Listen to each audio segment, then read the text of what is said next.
Welcome back to the BitGeek podcast, and this is our Zelda 35th anniversary show.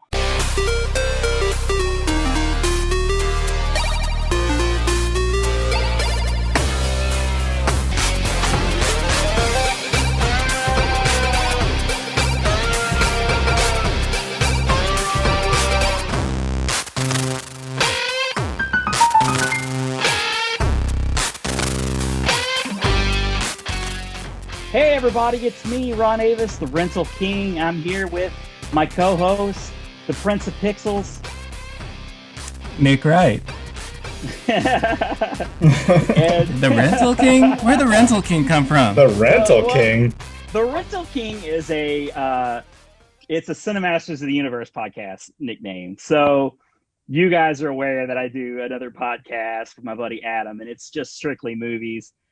And I never had a nickname for BitGeek. I'll go ahead and bring you in. Martin, welcome back to the show. And you are, of course, the chairman of the Chinese knockoff. Yeah. Welcome back, Martin Reimer. Good to be back, guys. And I like your background, Martin. You got all your G1 Transformers. Yeah. Are those all Walmart reissue G1s? So the top row is definitely the reissue. On the second row here, right above my shoulder, some of those are the out of the box are the originals. G1s and some G2s there. Yep. So that's kind of like me. I have, for the when Nick and I do the podcast in person, I've got two bookshelves, and I have most of my childhood Transformers on that, along with some newer Transformers like the Combiner Wars and the new stuff that's been coming out. And also I have a couple of NP master is it Masterpiece? Is that what they're called? Yeah. I have a couple of Masterpiece Transformers that I put on there. So Prime and Megatron, and I've got a knockoff side swipe. I don't have very many. But that's I've cool. got a I few like how you have knockoffs that. Myself. Yeah. And Nick, you got some pretty good stuff going on in the background there. What do you have? I've got too much to list. Yeah, a lot of these are the Walmart ones, like the Ghostbusters Walmart. This April O'Neil, I mean, that's original blue stripe, yellow outfit April O'Neil that I found at a Walgreens way back in the day. I thought you were going to say the other day. Oh man, I've had it since we were teenagers. I remember Nick having that actually on his wall for you got a nice pegboard setup going there now, but I remember you just having it. I don't know if it was just being held on by tape or a nail or something, but I remember it just being on your wall. Oh, and now I realized it's out of shot. No, I gotta take it down. Since we're talking about it. That's right. Yeah. So there she is. April O'Neil. Original. Beautiful. So what's that April behind that one then? What's that one? The more common one with the orange stripe. Yeah, this was a later release. So is that an eBay find or something? No, I've had this since it was original also. No. Oh, okay. I just I think this one was already rare. And so I just decided April's rare, and so I'm going to get an April and not open it. Yeah. And then I found the yellow one with the blue stripes, or they're both yellow. I should just say blue stripe. So I know this is a Zelda episode, but now that we've got Martin on, we really need to let him show off whatever it is new toy that he's imported in over from China. Sadly, it's not charged right now. I thought it was charged and ready, guys, but I'll have to do better next time. But yeah, this is the RG351P, and it's got the GameCube purple on it. So it's pretty awesome, dual analogs. It can play up to Dreamcast, but it's a little bit slower on that. It's perfect for MAME, Super Nintendo, even a few N64 games, but more your 16-bit, 8-bit titles. Yeah, and that's like the way, I mean, like when you're talking handheld, that's mainly where I would be anyway. 8-bit, 16-bit, Game Boy, Yeah. that era of games is what I'm mainly getting into. But yeah, I like you got your you got some of your minis, some of your mini classics, and that NES back there, is that like a Pi? Is that a retro Pi? Yeah, that's the Pi. Nice. I've got the original NES Classic somewhere. Well, the box is way up there. Yeah. Yeah. I'm You may saying not you be able guys to can't see really it. see what I've got. Like I've got like a ton of, because I've been collecting Super Nintendo and NES games as I've been repairing. I've been buying lots of SNES systems on eBay for as cheap as I can get them, and then I'll repair them and sell them. But I'll keep a lot of the games that come in the lot, and then if I get a duplicate, then I'll sell it as part of whatever I'm selling the system. But I've amassed, I'm coming up on 100 SNES games. I'm over 100 NES games. But I've got like a nice little. You can kind of see like my neon NES controller a little bit. But for the most part, you can't really tell. But that's okay. That's okay. That's cool. So yeah, we are going to be talking about Zelda because, we in the month of March, 2021. That's the 35th anniversary of when Zelda was released in Japan, I guess. Right, guys? Yeah. Yeah. Did you say March? I think it was February. Oh, February. I'm sorry. Yeah, thanks, Nick. Yeah, February. We're recording this in March, so we're a little behind. But I mean, that's okay because Nintendo really hasn't done anything special for the Zelda 35th, honestly. Yeah. Keeping my fingers crossed they do something. Still waiting. We're still waiting because, as Martin, I think you had pointed out, so Nintendo had their Direct earlier, I guess, this month, not that long ago, a couple of weeks ago, maybe even just a week ago. They had a Direct, and so they had, I don't know, I forget the name of the director who they had come out, but I guess he's working on the port, or no, he's working on the new Breath of the Wild sequel is what it is. And he was like, sorry, like I'm here and I'm going to tease you guys with nothing, basically. I don't have anything to show you. Yeah. But they did officially bring out the, what was the remake that they're releasing later this year? Skyward Sword. Skyward Sword. Okay. So not Twilight Princess, but Skyward Sword, which was the second Wii U game, right? Or Wii game. This was the only game on Wii as far as Zelda, right? Oh, look at that. It used the Motion Plus. It was like specifically for the Wii's motion controls, where the other one, they kind of tacked on motion controls at the last moment, because it was a GameCube game. But this one was like specifically for the Wii Motion Plus. Right. I remember that. Yeah. And Martin has, I know we've talked in the past about Nintendo delaying their titles to be released on their whatever new piece of hardware they have that's coming out. Very frustrating. Well, it's interesting you mentioned that, Ron, because there are a lot of rumors for a 4K Switch. Yeah. Or at least a dockable version of the Switch that can play 4K. And guess what? Yeah. We haven't seen anything of Breath of the Wild 2. No. And the timelines are syncing up once again. Once again, Nintendo's up to their same old tricks. Yeah, so the recent, Bloomberg has been reporting news of a Nintendo Switch Pro since like 2018. So to me, it's like another report, whatever. Like until I see something, I don't even care anymore.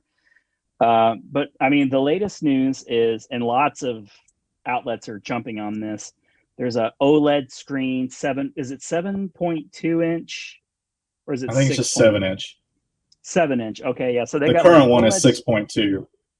That's it. Yeah. So you're going to get an upgraded, like it's going to be bigger in size and it's going to be 720p handheld, but when you dock it, it'll be supposedly capable of 4K. And another thing too, and this kind of aligns with Nintendo. It's part of the reason why I think maybe it's true. They're saying it's supposed to be probably shipping out for the holidays of 2021, so we won't even have to wait long if that's the case. Yeah. But I'll believe it when I see it, because like I say, I've been hearing reports, Bloomberg especially, like they'll always jump on it. Wall Street Journal, I think, had a report, especially back in like late 2018, of a Pro, because like the Lite was coming out. There's going to, like, remember they were going to talk about a Pro and a Lite, and it just never materialized. And we know Nintendo, they're gonna ride the Switch out. They're gonna release new versions of it, like they did with 3DS, like they've done with other handhelds. They're not gonna let it rest at Pro, or I mean, just the regular Switch that came out back in 2017. But I'll buy it when it comes out. I'm for sure gonna buy it. I think there's a lot of life still left in the Switch. We still haven't seen Prime 2, or I mean Prime 4. Is that what it is we're gonna get? Yeah, I don't know where that is. I mean, it could also be on the new system. Yeah, they have to be saving that for this. I don't even know if they're necessarily saving it per se, but they definitely have been holding on to that since all we ever got was a teaser back in, like, I guess it was like E3 2018. Yeah, and we never got a couple years ago at least. Been a long time. But then, of course, I had heard that they pretty much scrapped everything they had and were restarting with Retro Studios. Right. Same. Yeah. That's what I've heard too. So that's cool. I mean, let them take their time. If it ends up coming out at the very end of the Switch cycle, or it comes out on the Switch 2, or whatever it is they decide to do, so be it. That's fine. They still release plenty of games. I mean, we got, like, in that Direct, we got like a new Mario Golf game, which I'm excited about. The Direct wasn't like especially exciting, big news, but I mean, there was a little something for everybody, I felt like. Martin, I know you probably watched it all. Nick, did you get a chance to go back and watch the Direct? I only looked at just what games were interesting or whatever. Yeah, not really. Got it. Well, I don't want to go too much on a tangent. I want to try to stay on task a little bit. We are doing this episode, the first BitGeek podcast episode we've done since the Pac-Man 40th anniversary. This is all about Zelda. Mario had its big 35th anniversary announcement, and there were new games and like promotions and like contests, and that's ending at the end of this month. And we're all hoping, fingers crossed, that we'll get some more news for Zelda. Maybe we'll get some HD remakes like we did with Mario. I don't know why Nintendo wouldn't. I know that they've treated Metroid games like Metroid pretty shadily in the past, but I mean, Zelda's kind of like their number 2, right, guys? Yeah. I agree with that. Yeah. So what I'd like to do is we're just going to talk about the games that have been released for Zelda. We're not just going to talk about the NES game that came out in Japan back in '86, but we're going to just kind of go. We're going to talk about, or at least mention, every game that came out in the timeline. And then, I have some notes. I have some, like anecdotes from talking about Zelda, special stories just to me. When we get to that game, maybe we could talk about those a little bit. Each one of us could have a turn. And if there's one where, like I say, like we just don't have anything to talk about, we can just go on to the next game. Like, I know, Martin, how much you love the CDI games, but we'll probably not talk about those a lot. So, come on, Ron. I know. Well, if you want to talk about them, you sure can. Give me just 1 second, guys. I think the only time I've actually played the CDI games was at the Arcade Expo. Same. Yeah, same. Yeah. Well, no, actually, I take that back. I've seen them at Sears. I saw it once in a demo at Sears, and I tried playing it. Yeah, and it was horrible. But and even at the Arcade Expo, I can only really remember the one, because there's 3 of them. But I can only really remember the one that was kind of like the one with Link, and it was kind of like a side scroller kind of thing. Mm-hmm. Yeah.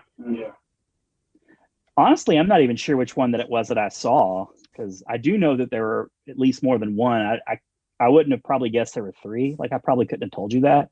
I would have said 2 most likely, but yeah, gosh, that's really funny. That's back when Nintendo would just like say yeah to whatever, basically at that point. You want to have a Bob Hoskins Mario movie? Go right ahead. That's cool. What could go wrong? Yeah. But, so Zelda is like mainly the brainchild of the great Shigeru Miyamoto, who is synonymous with Nintendo. And he's just anything that you love about Nintendo in your childhood, Miyamoto is probably behind it. The other guy who I know had a lot to do with it, whether it be just director or also game developer, it's just another big part that you don't hear as much of as Shigeru is Takashi Tezuka, I think is his name. He's just another name that if you just do Wikipedia searches for Zelda games, he's shown up in like pretty much all the Zelda games. He's had a hand in creating. So those 2 guys are like the through line. They're the dream team of the Zelda games. And so the timeline goes, and the reason that we're doing this course, 35 years, 1986, The Legend of Zelda, the original NES cartridge. Nick, I know we've talked about this game on the BitGeek podcast before. I don't want to necessarily retread too much ground, but at the same time, I do want to talk about it, even if we do a little bit for those who are watching or listening and they've just not heard those episodes before. I'm kind of a late comer to Zelda. I'm mostly curious about you and Martin and what your experiences with the first Zelda game are.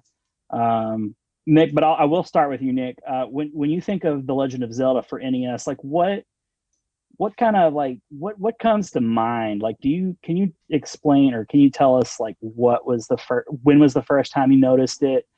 How you felt about it?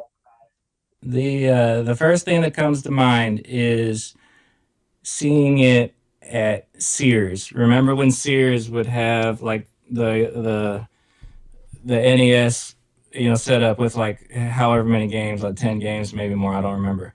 But it was timed. Like they gave you 5 minutes, if that, maybe it was a minute. I don't remember.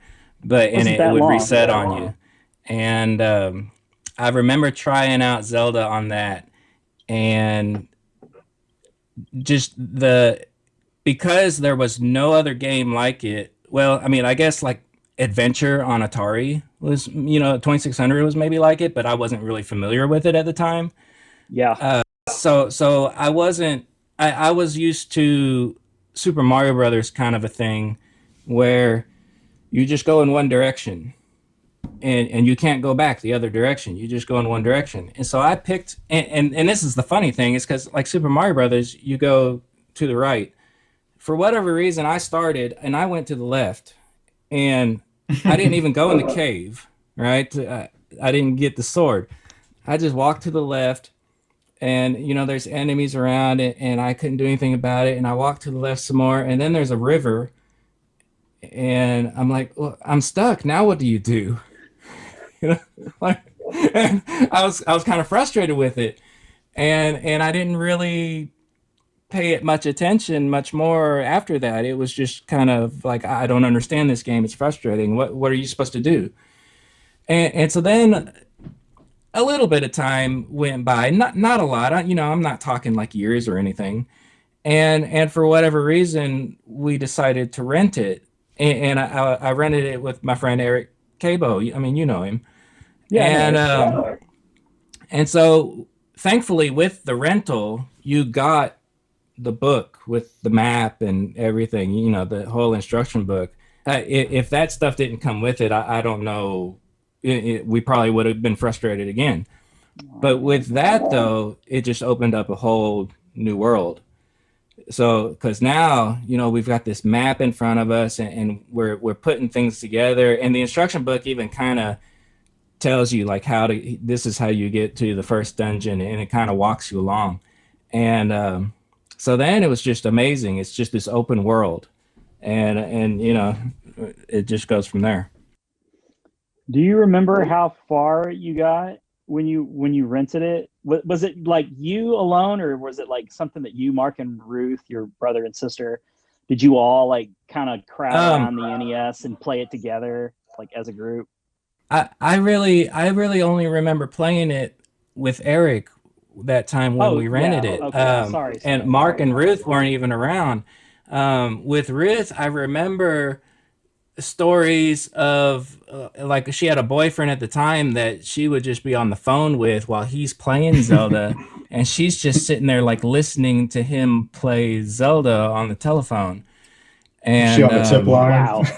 Yeah. But yeah, I don't really have memories of playing it with like Mark and Ruth like huddled around. I only remember just either that time I rented it with Eric or just by myself and drawing the maps. And because I was always big, even with Super Mario Brothers, I was big on like inch forward a little bit in the game, draw some more map, go a little further, draw the map.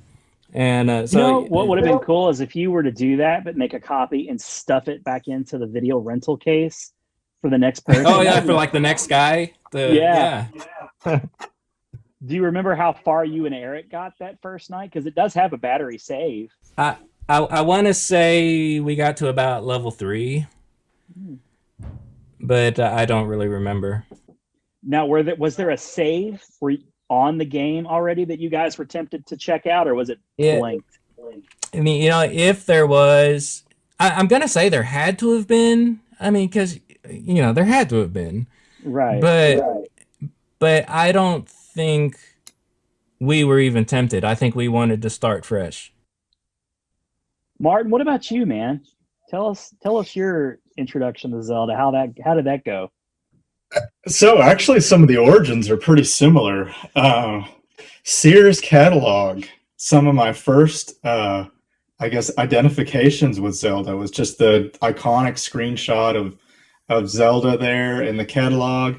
I, growing up, really didn't get into this that much. I was more of a Super Mario Brothers kid.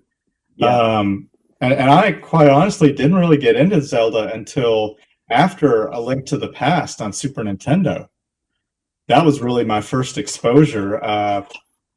I didn't get, I don't think I know I didn't get a new copy of Legend of Zelda. I think it was like a yard sale or something. And, with maybe a couple other games, I got it, tried it out, and I think there was a save game on it. And quite honestly, I was super frustrated with it. Like, I didn't have the map or anything. I didn't know what was going on.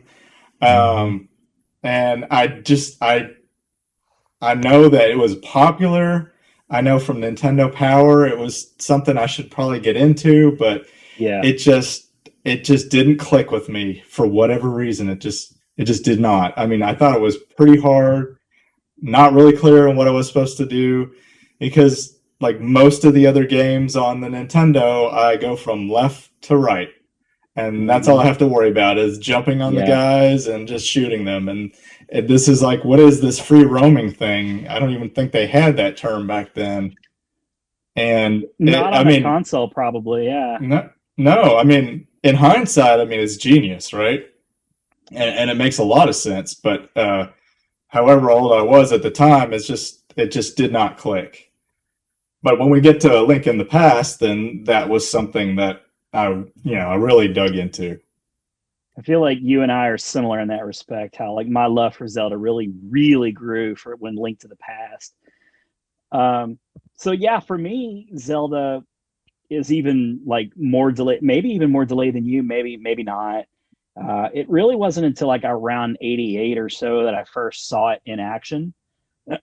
Like Nick, I remember those Sears, demo kiosks, but it was almost always on Super Mario Brothers. And the only other game that I really kind of recall playing on one of those kiosks where there was like a reset timer was Metroid.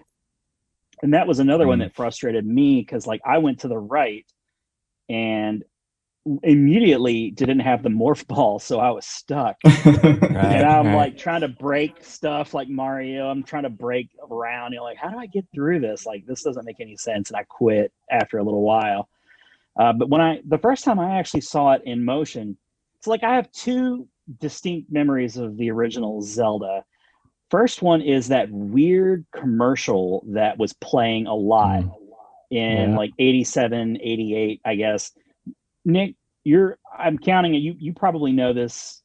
I'm for sure more than me, and I didn't research it. But like, do you know when the U.S. release of The Legend of Zelda was? I want to say 87. But I'm not sure on month. And so, 1987.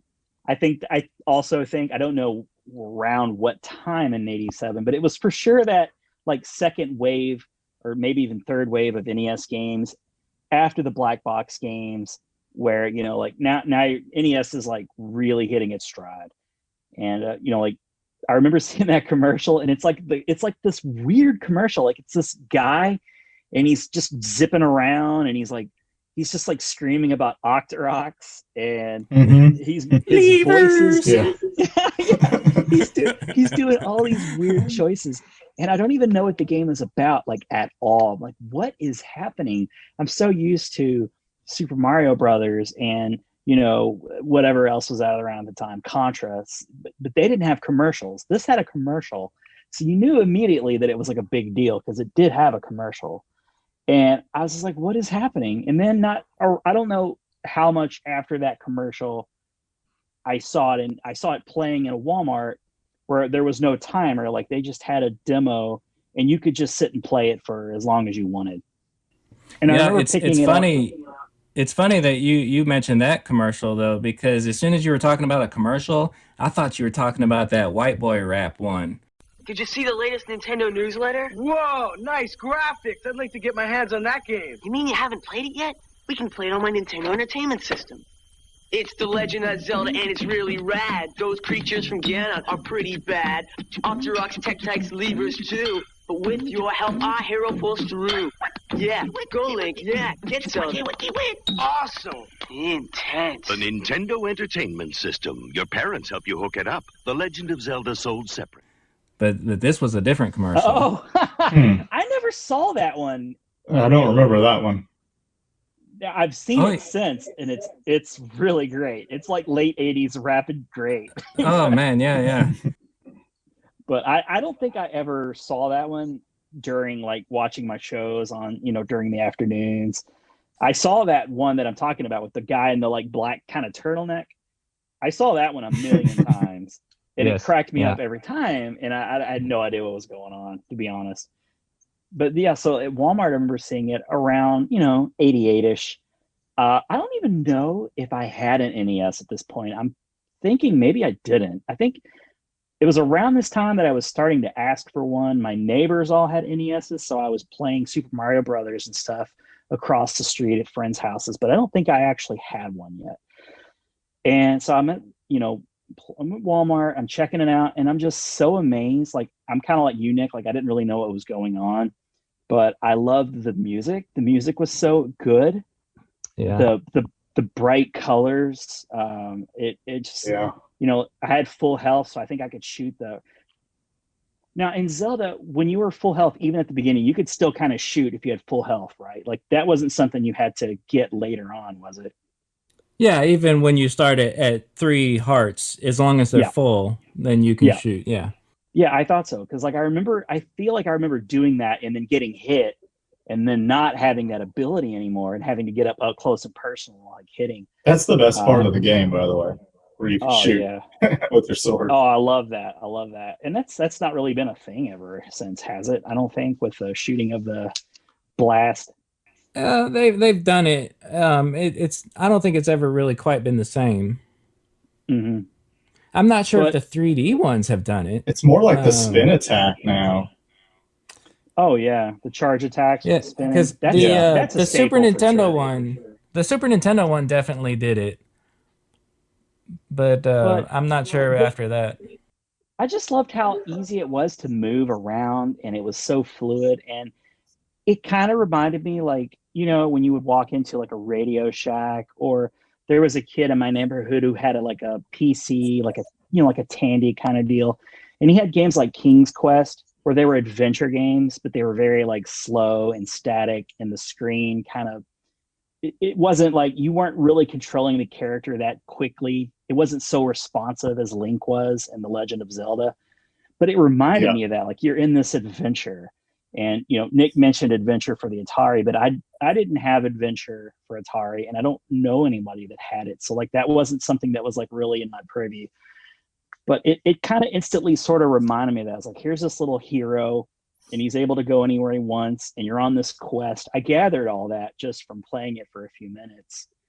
But I mean, and just the title screen just really draws you in, I think, with that waterfall and the music, and then it starts to scroll with all the power-ups and stuff you can collect on the way. Kind of tells a little story. Yeah, it's very iconic. Super. And Zelda's very good with the cinematic storytelling for sure.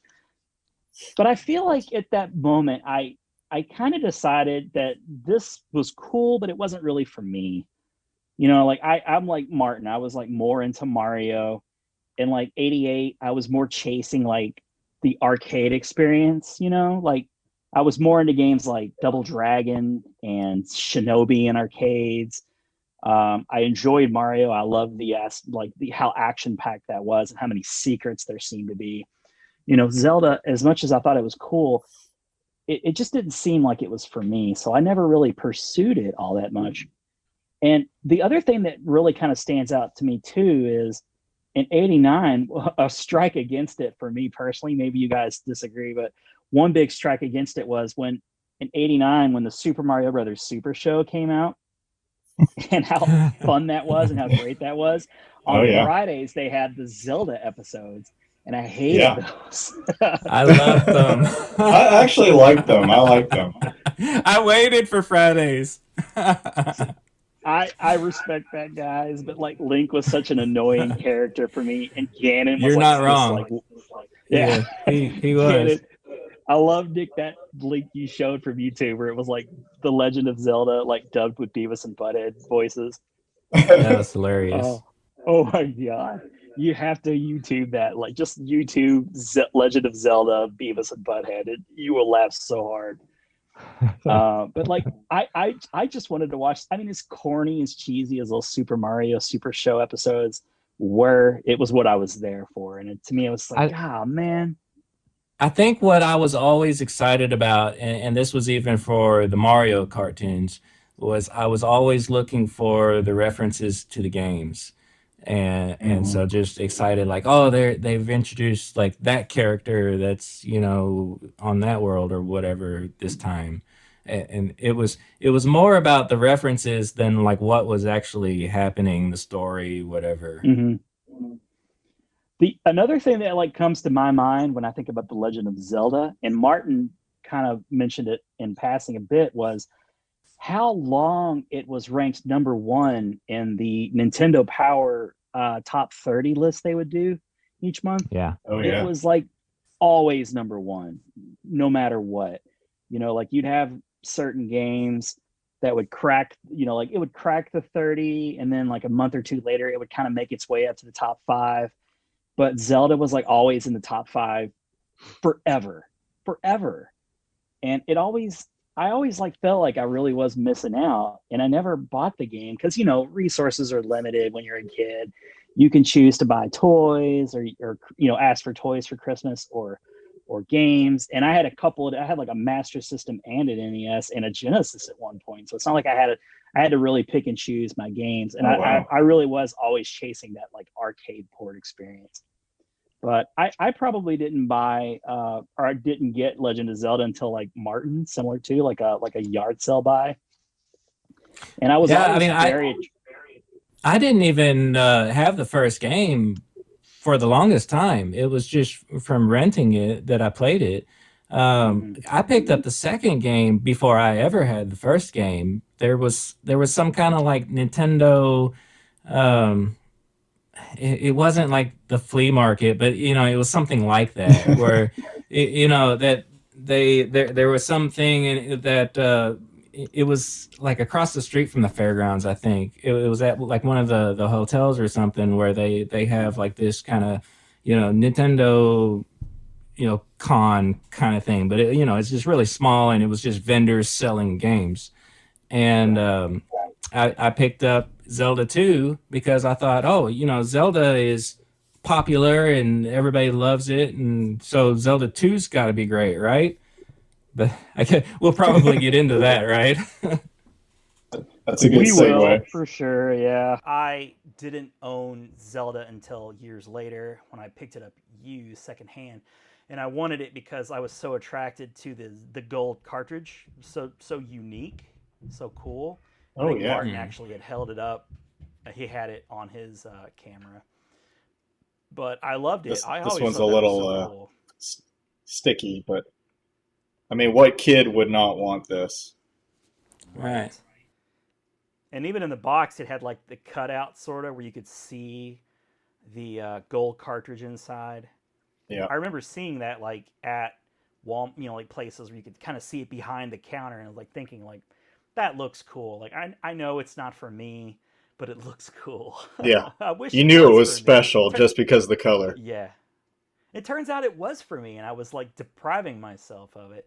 But yeah, Nick, you were talking about the like seeing it at a not like flea market, but some sort of secondary show. Yeah, they just a bunch of vendors selling Nintendo games. So it's just like boxes and boxes of NES games to flip through and to buy. And so I came across Zelda 2, thinking like, Zelda's great. Let me get Zelda 2. And so, I bugged Mom to buy it for me, and she did. And I mean, it's not as good as the first game, but it's good. But it's not that it's not good. It's just it's different. 100%. It's so different. Very different. It follows that like Nintendo blueprint where they were very different with their sequels to popular games. Obviously, Simon's Quest is another example of that. I was just thinking that completely different. Yeah. Yeah. And I don't think that's the only one too. Like I think there were some other, like Mega Man. Like thank God they just kept improving. Like we'll give him a slide this time. Like it's still great. Well, that didn't come till 3. Well, I know, but I'm just saying when 3 came along, they didn't make it like a turn-based RPG. They just made it like 2, but better. Right. And 2 is like arguably the best one. I think it is. Yeah. I get the most enjoyment from 2. I think it's the Robot Masters I like the best in 2, really. But with Zelda, I mean, it sounds like, except for Nick, maybe we kind of came across it a bit later. I don't know. Maybe it just got lost in the minutia of Nintendo. If you think even too, like in the like 88, 89, that time period, there was all the Nintendo cereal had Zelda. There was that. Like it's not like Nintendo completely ignored it. I mean, I knew about Zelda, but it's like, I just really wasn't into it. I was more into the Mario stuff. Right. And even like Captain N, like it didn't, there was no mention of Zelda in Captain N. Not that there was Mario either, but even there were like chances to slip in some Zelda stuff. They didn't. I mean, it was in the Super Mario Super Show every Friday.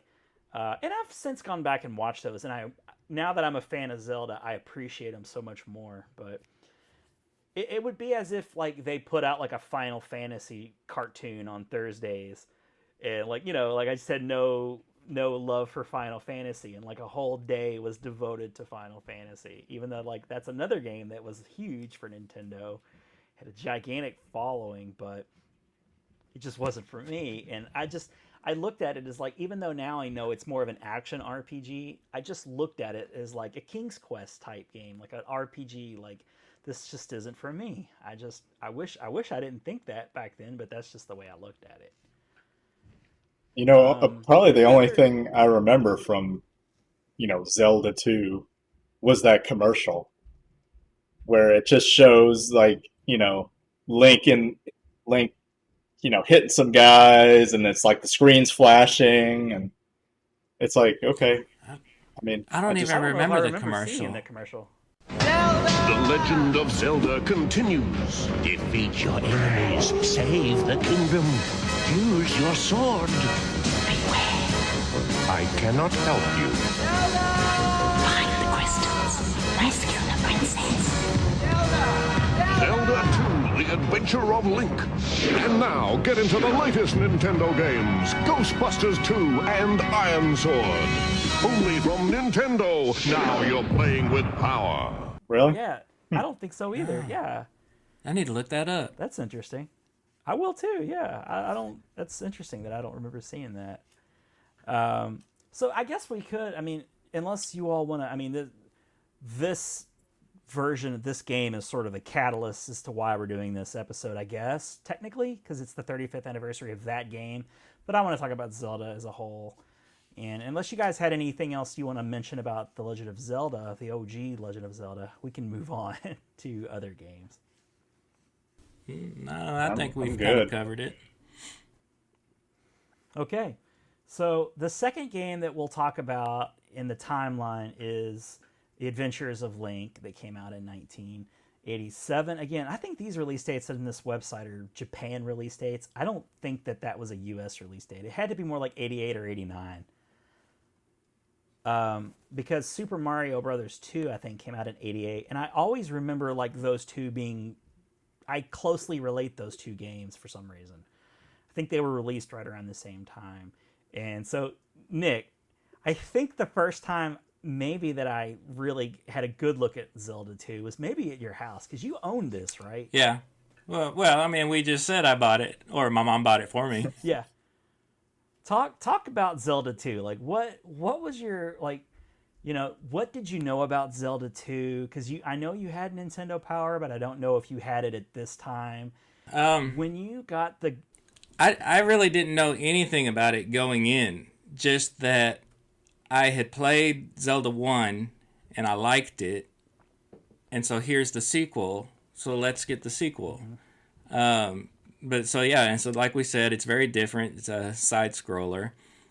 But I'm used to side-scrollers. I play Mario, so that's okay. So this one jumps and everything. So, you know, I mean, I kind of got into it. It had elements of the first Zelda and elements of Mario thrown in. So, you know, I played through it and enjoyed it. I mean, you know, it's very different than the other Zelda, but I liked it. And the one thing that I really remember about Zelda 2, though, is when I let you borrow it and come to find out that you used my save file to skip ahead to do, because I was very surprised when you told me at one point how far you were, and This is great. I don't remember this at all. This is like a totally new. But you memory. being you too, you were trying to hide that you were using my save file until I finally found out, because you were using, like, there's that fairy magic that you can turn into a fairy and then you can just like skip across. It was me for sure. Oh, it was Are you sure for it was sure. me? It was you for sure. Nice. This is awesome. But, I don't remember this at all. But see, this is a brand new the thing that I remember, because there's a part in the game, you know, where you got to go see Bagu. Bagu is my name. You know, go see the Riverman. You know, so that it'll create the bridge so that you can, like, get to the next area. And if you don't go find this guy, it won't create the bridge. And you had my save file that had, like, the fairy magic, and you never even created the bridge. You just floated over the water with the fairy magic, and had no idea that, because I was like, what are you doing? You don't even have that bridge? Dude, I still don't remember this. And what's making it really hard too, because, like, I never beat Legend of Zelda 2. Like, I've gotten, you know, a few hours into it with emulation and, like, you know, NES emulators, NES Classic and things. I've played it some, and I actually kind of like it now. I actually wouldn't mind, you know, beating it. But I don't remember this at all, dude. This is blowing my mind. Yeah, when they re-released it. So, like, I guess what was I like? This game sucks. Like, what was I like? I don't really remember that. I mean, I think you liked it fine. Was I bragging that I beat it or something? No, that was Mega Man 2. I know that. that's well traversed. We know that story. No, I think you kind of went on about how it's hard and the usual things that everybody says, really. Yeah. Well, it's got that overworld too. Like there are the parts that are 2D side scrolling, but you also have to travel through this overworld, and it does that thing about like games like Dragon Quest that RPG element where you just get yeah the RPG element. You get dragged into these things, and I don't want like the random encounters and things. As soon as you stray off of the path. That's what I didn't like about it. I didn't play much of it back in the day, but when I have gone back and played it here last few years, I just didn't like that feature where you're walking along and then there's like these shadows of these enemies and then you just kind of get pulled into it. It was like really a waste of time. Yeah. It really was. It's like padding it out, but it was neat to like talk to the townspeople a little bit. I mean, that's a very RPG game style of element. But I like that you could get like power ups, like you can keep getting powered up, and if you die, then you just lose it all. Yeah. You're kind of back. Yeah. So it's a game that I don't ever remember renting.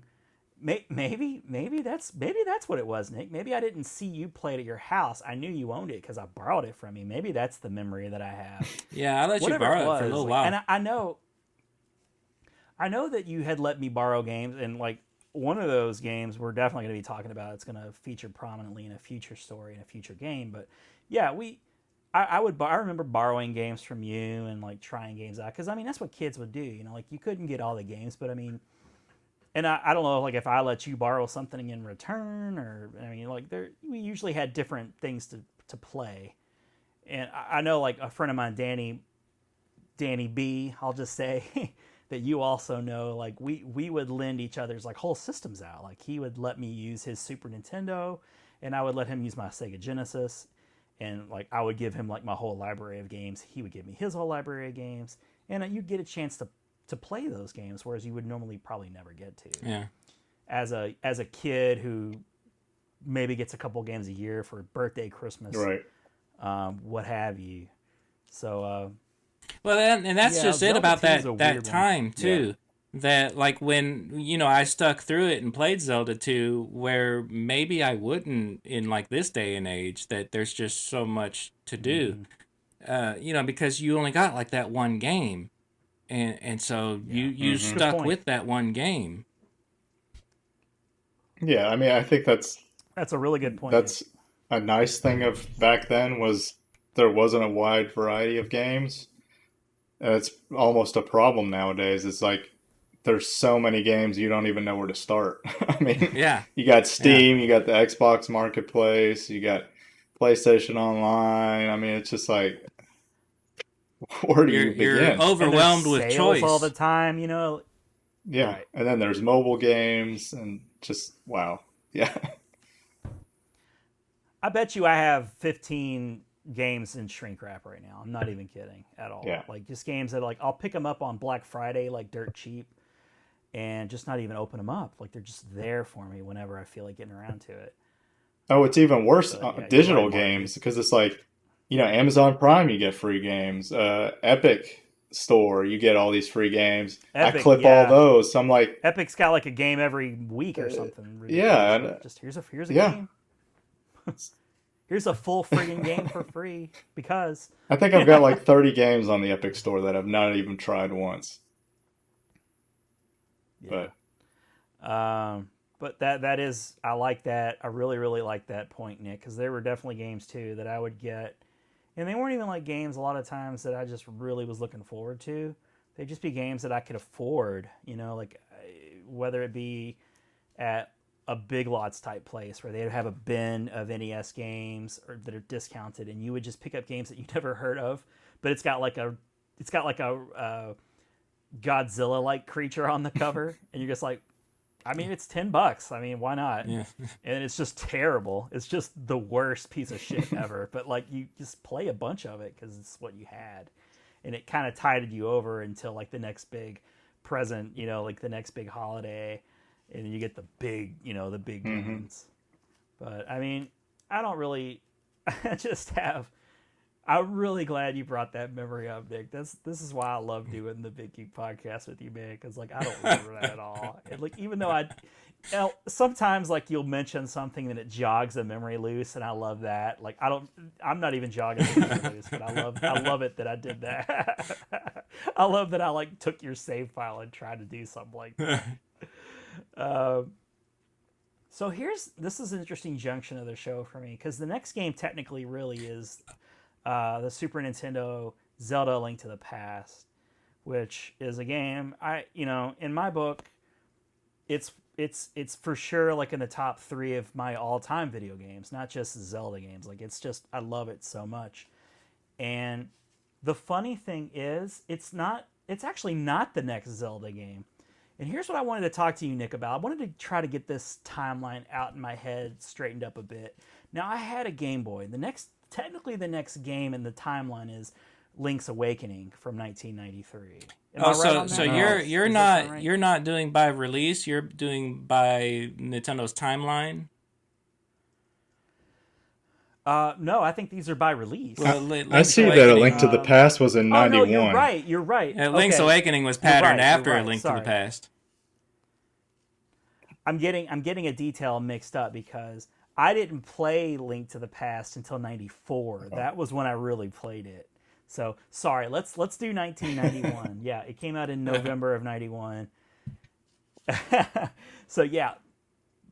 Apologies, everybody. I know you're going to tell me I don't know what I'm talking about. I'm terrible. I'm a terrible host. You're fired. He loves A Link to the Past. He doesn't even know when it we came try out. to keep you straight. I appreciate that. Somebody's got to. But A Link to the Past is a weird one for me. Like I remember being at my friend Danny's, and I don't know. It wasn't 91, but it must have been maybe around 92ish. And maybe you guys can help me with this timeline too, based on some of the games that I'm going to mention. So he had the Super Nintendo. I had the Sega Genesis. Nick, you remember I had like Sonic the Hedgehog, and I know that came out in like 91 as well. So I had that. He had the Super Nintendo. I didn't get that on release. It took me a year or two later before I got that, because I made my choice. I was a Sega Genesis guy and an NES guy for the foreseeable future. So I was over at Danny B's, and I remember he had obviously Super Mario World, which is awesome. Oh yeah. Like what a game. You could just sit and play that for hours and hours and hours. But he had other games. He had Castlevania 4. He had Bill Aimbeer basketball, but he also had, I know it's such a funny, and we played that more than we did other games, but he also had A Link to the Past. So I'm trying to think about the release. Was Castlevania 4 a launch title, or did that come out sometime after the Super Nintendo was released? If it wasn't, I think it was very close. I feel like it was after, but not long after. Right. Because I remember looking at even A Link to the Past wasn't technically a launch game, right? Like that came out sometime shortly. Yeah, it was pretty A Link close. To the Past was early on, but not launch. I don't think. Yeah. But very early on. So let's just say for argument's sake that it was maybe early to mid 92 is when I first laid eyes on The Legend of Zelda: A Link to the Past. And he puts it in, and of course, like when you have a new system, you really want to show off the new features of a new system. And Nick, we've talked about this in the past. The whole the rainstorm. Yeah. Oh yeah. You put it in. You start out the game in the rainstorm, and it's so cinematic. And just so before beautiful. even that part though, just the Triforce pieces, the rotating. Just seeing something like that on the Super Nintendo, to me, it was pretty amazing. Yeah. Yeah, you're right. That was that Mode 7, heavily hyped Mode 7 feature kind of coming around. Like you said, the Triforce comes together. But we didn't play it a ton because Zelda, again, that's a game you got to really invest some time in. And Super Mario World, Bill Aimbeer, and Castlevania, those are games you can just jump right in and just play a bit of it and be totally satisfied. You can play it for 20 minutes or you can play it for hours. It's still super satisfying. But with he just wanted to like show off the first bits of this of Link to the Past. So I immediately, it was the top down. So like I recognized the original Zelda aesthetic, and I always liked that. But you had that beautiful color palette of the Super Nintendo, and the sound chip. You know, it was just all the working, sound it was effects, all working together. you know, really stood out. Yeah, but it wasn't until it was summer of '94 when Nick, you were going on vacation, and you know, you guys would take off and go on vacation for a couple of weeks or whatever, and I guess I talked you into letting me borrow pretty much like all your Super Nintendo games, and I probably had a Super Nintendo by '94, so I remember it so distinctly, dude. I remember like popping that game in. You even gave me your strategy guide. And that was crucial, dude. You have no idea. So okay, so that strategy guide. If I hadn't had that strategy guide, I probably wouldn't have been in love with it as much as I am. Oh my god, I want that so bad. Like I keep looking on eBay. Like people want like $100 for oh that. yeah, man, right on top, right here. I love it so much, dude. I'm glad you didn't tear it up. Thank you for that. So yeah, I've got my dude. This isn't even like a custom box. This is like an actual original box. Like I got like a lot. This guy had a lot of games, and this was one of them. Like it had like the top secret tips and the map and everything, dude. It's like I'm gonna one up you, man. Beautiful. That's an original box, but you got it recently. This is my original box from back then, and it's still in good condition. It looks pristine. That's good. I joked because Nick, I know how well you take care of your stuff, and I thought this guy must have been like Nick's long lost brother because he kept such good care of all his games. Dude, he had like Zelda, Contra 3, Final Fantasy 2, Mystical Ninja. Like I love Mystical like 10 Ninja games, and they were all perfect, in perfect condition. And I couldn't believe it, and I got them like for such a good deal. That, you know, like sometimes like people talk about like the holy grail of deals like on eBay. Like I've had mine. I won't ever get a good one again. That's the one I got.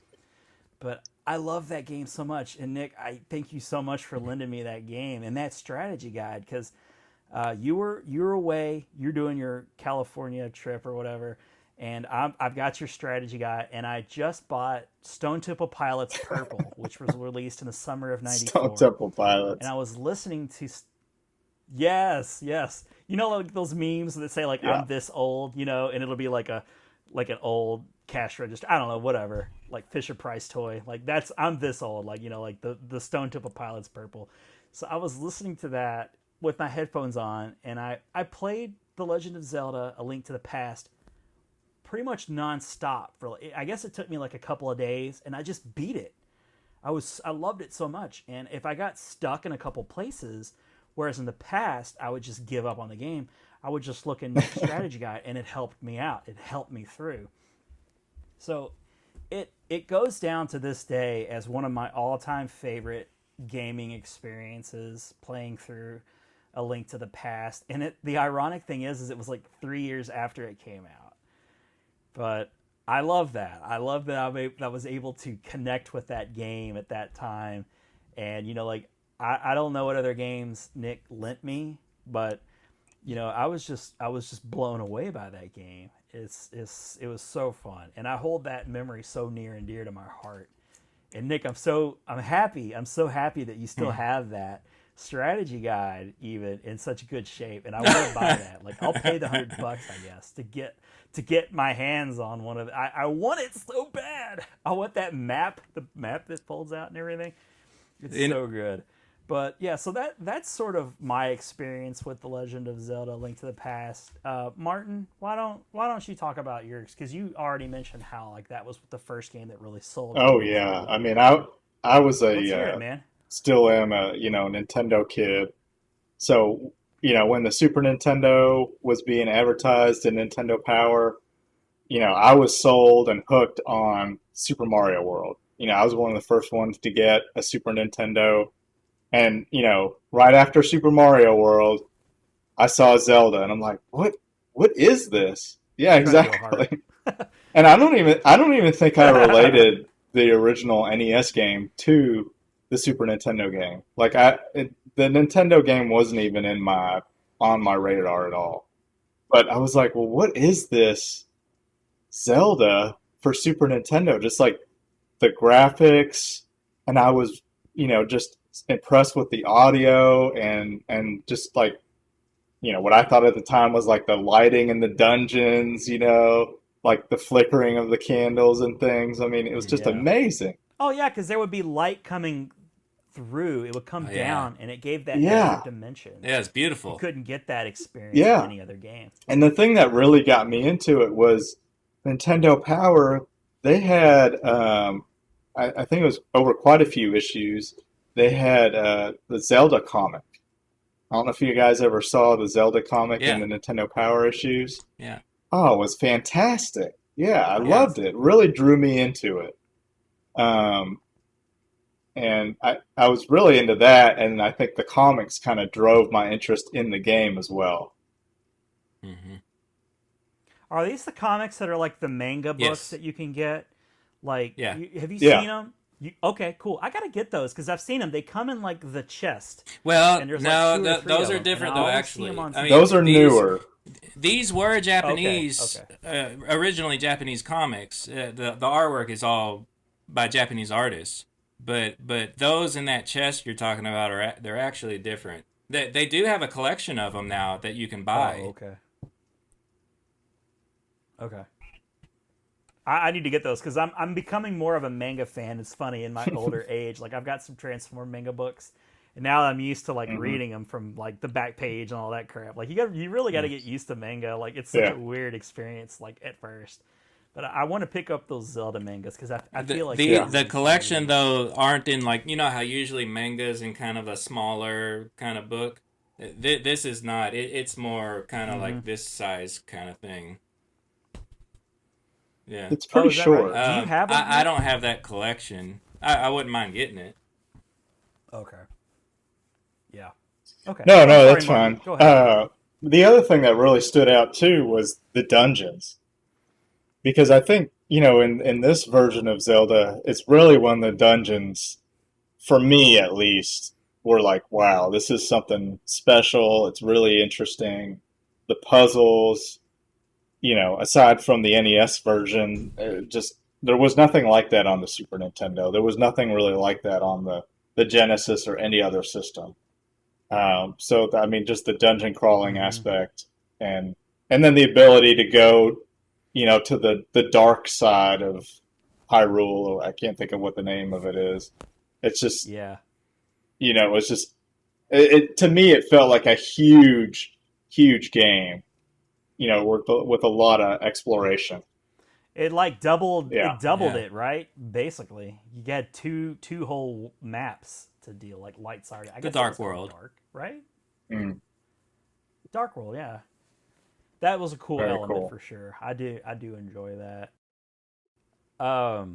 Nick, you want to jump in there? Like, did you jump right off with Legend of Zelda? Like, when did you get it right away, or did you pick it up later? I was kind of late to the game because I didn't even have a Super Nintendo for maybe a year, maybe. I don't know. I saved up for it, I think, and bought one. And, I mean, I was in high school at the time. But the thing that stands out to me, though, when I bought Zelda, it was a milestone for me, because I think I just got like birthday money or something, and so I had money to burn, so to speak, and I bought 2 games the same day. That was huge back then. I'd never done anything like that before. Baller. 2 games the same day. I got Street Fighter 2 and Zelda: A Link to the Past, and that was a good day. Yeah. Whoa! That was a good day. Holy shit! That is a. Which one did you play first? Holy moly! Street Fighter. Had to be Street Fighter. That's an excellent question, and I don't remember. I'm gonna say Street Fighter, just because probably just knowing Zelda will take time, you know. Yeah. That makes sense too. Like, yeah, you kind of like, if you're looking at both those games and you're just like, oh, who do I go with first? Yeah, Street Fighter is an arcade game, so you can jump in and out of it pretty quick. Yeah, Street Fighter on Super also, Nintendo, Street man. Fighter was, It was just so good. I mean, I know it's not perfect, but I mean, that was just like what you'd mentioned, Ron, where you were chasing the arcade ports, and I mean, that was it for me. I mean, you just didn't have that on the Genesis. Yeah, Street Fighter 2. You had Sega games, like you could get like an Altered Beast or like a Golden Axe, like those were pretty close. Yeah. But I mean, Street Fighter 2 for Super Nintendo was it. It was, I'm sure you could look at it with a critical eye nowadays and see like, well, that's not the same. But to me, it's still pretty playable. With my little controller. But we're not talking about Street Fighter. Yeah. I know. I'm sorry. Little tangent. But with A Link to the Past, Nick, please. Yeah, all those details you've all already mentioned, like with the lighting and whatnot. And another thing I remember just loving was the arrows. When you would shoot an arrow and it would like stick in a wall and be like, boom, it had a little yeah. I know what you're talking about. It's the little things with Zelda. Yeah, I want to know. I remember that just my favorite. Right, that just reminded me. It's like when the soldiers try to chase you, and it just seemed like they were sticking out of the soldiers. Yeah. I loved it when they would stick out of the soldiers and they're walking around with the arrows still in them. Yeah. But the layers, the levels of Zelda in the Super Nintendo version.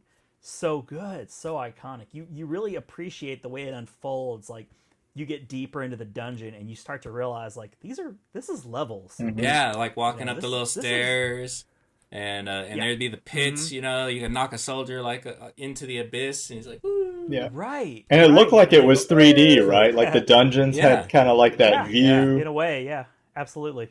Yeah, absolutely. I like the way they did that. Nintendo was so ahead of their time, so great, so much better than anything else that was out there. And you know, it sucks that like I waited that long to enjoy it, but I did, and I'm here. You know, like, I'm all for Zelda, all from here on out.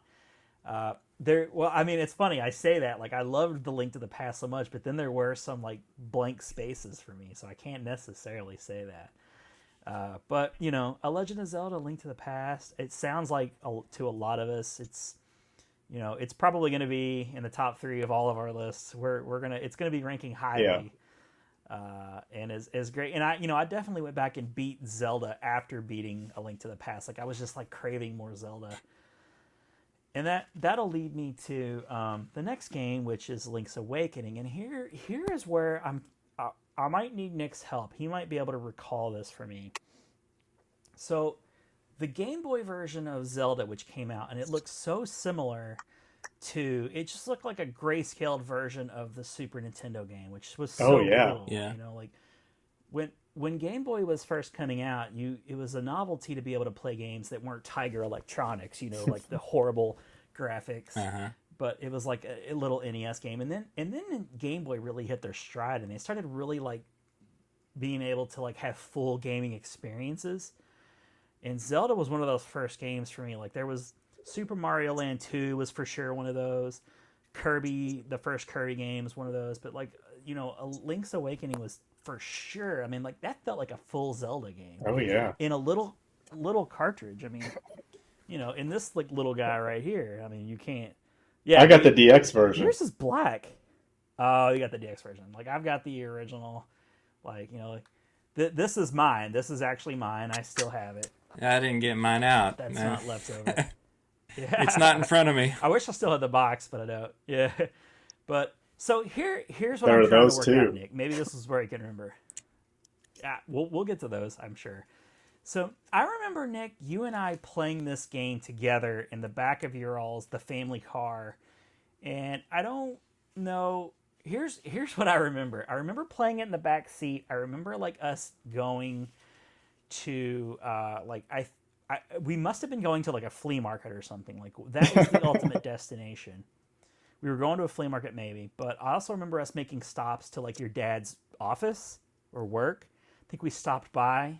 I don't know if we want to say what it was, but And so I know we were there, and I remember I got real car sick, like the worst case of car sickness I've ever had in my entire life. See, I don't remember this. But you don't remember this at all? I don't remember this. Well, we were playing this game together at the same time, and so here's my like. You don't remember this at all? Damn, this isn't going to help me flesh out this memory. What I do remember is a little different, but I want to hear yours play out. So I remember us both playing Zelda Link's Awakening at the same time, and I feel like in my brain, in my memory of it was we were pretty much in the same places almost for the most part.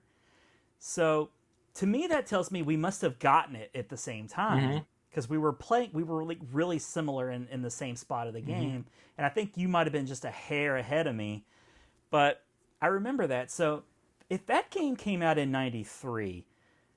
Yeah. I'm trying to remember. Did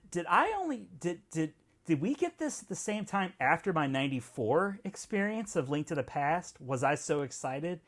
Or was I so excited about Game Boy and that I wanted a really awesome Game Boy game? Did I get a Link's Awakening first and was trying to play I think you'd already played A Link to the Past, and so you just had to have Link's Awakening, I think. See, that's how I remember it. But when I was looking at the release dates, I saw there was that year difference. Or I mean, not year, but year. It came out a year before when I beat it in '94. So that's why do you think A Link to the Past was '94 for you? I had to do a little bit of sleuthing. So one of my major memories of beating it was listening to Stone Temple Pilots. Right, you mentioned that. Yeah, that's forever linked. And so that didn't come out until '94. Summer of '94. Right, you mentioned that. Right, and I know you take vacations. You would take those vacations in the summertime. So I was already a fan of STP. I just got the new album and was listening to it while playing. Well, okay. So that's how I put that together. And I mean, as far as like us getting games, later, I mean, that totally checks out. At that time, we weren't getting games when they were first released. Okay. But yeah, so I'm really not sure which you got first. My guess would be... I think it was... I'm with you. I think that I was really stoked to play it because I loved Link to the Past so much. So that means we both got it after a year or two after Link to the Past came out, or I mean not before it came out, but because so like if the Game Boy version of Link's Awakening came out in '93, we both got it. Then we got it the next year. It sounds like. I believe it. Yeah. Okay. So what is your memory of that? Day? Well, very similar. That we were playing it around the same time and kind of checking up on each other as far as like where you at now. But most of that I remember is I was on a trip to Chicago at the time, and but see, and that's where it gets fuzzy because you weren't there though. But I'm trying to figure out how I contacted you because we didn't have cell phones. So no. It would have been after you got back from Chicago. We would have called on the phone, regular phone.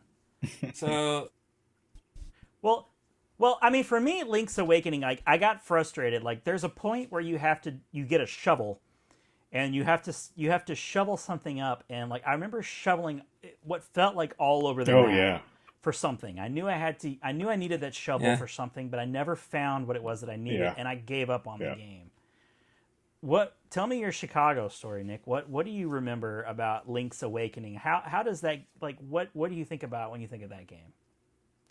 The side quests, like finding like the bananas and who wants the bananas, and so then you find like this guy, like, and you just kept trading things. That's what I remember the most is like those side quests.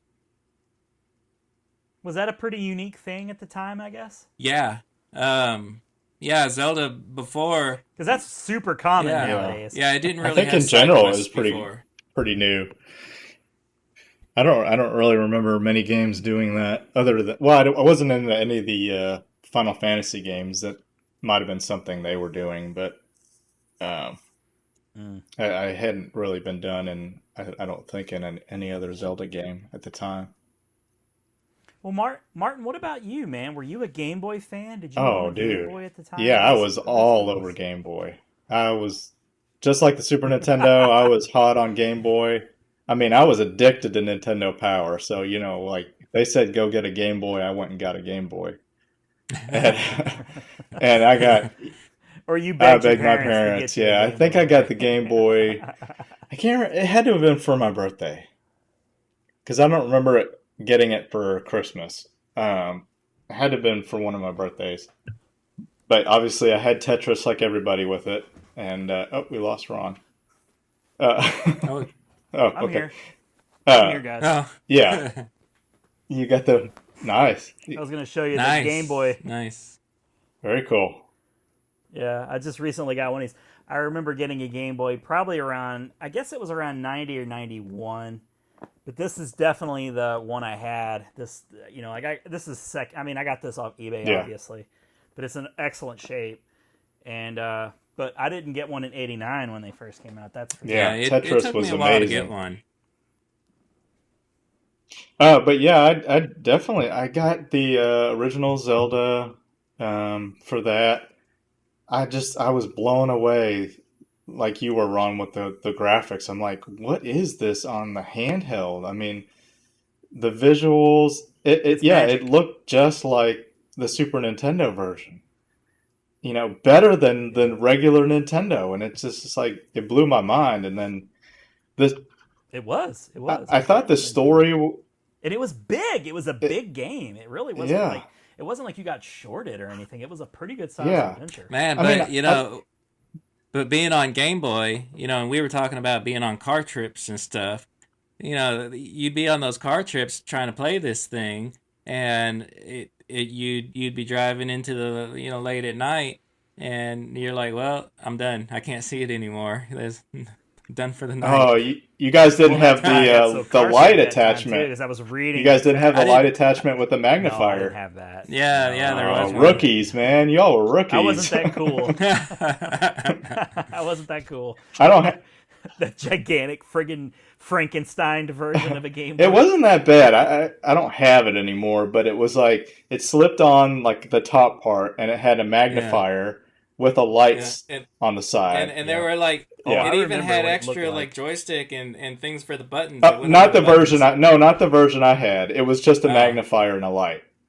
Eric had that one. It was like a whole thing. I know the one you're talking about because it had like the bays and crap, dude, and like it was insane. It made your little Game Boy like this gigantic friggin' thing. No, but I was gonna say, Martin, was this like? Go ahead, Ron.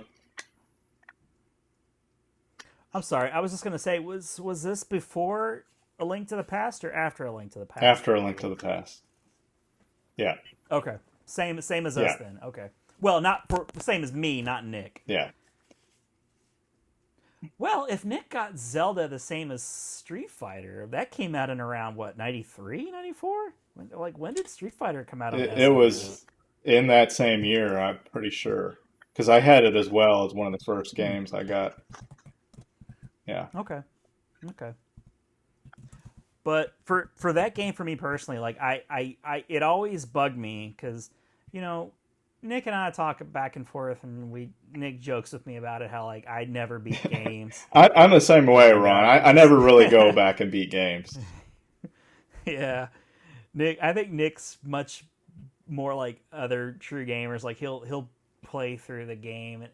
Maybe not as much nowadays as back in the day, but he definitely would beat a lot of games. Yeah, Nick can correct me if I'm not so wrong. much now, but yeah, I was pretty proud of the games I had and that I'd beat them. Mm-hmm. But with I was very happy to, because like they had the Link's Awakening remake for Switch, so it was kind of like my second chance to play through the game, and I beat it.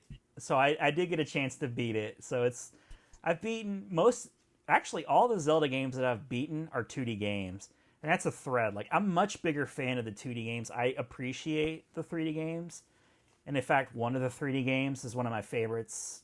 Period, but I find myself way more interested.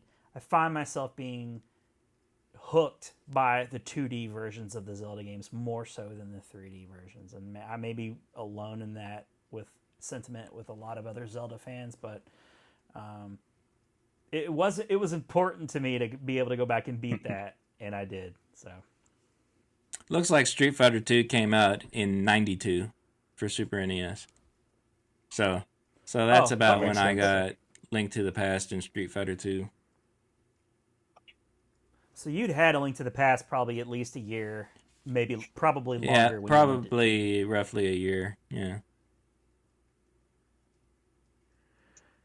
So do we have anything else to say about? I mean, do we want to talk about Link's Awakening? I mean, it's a pretty. I like the game.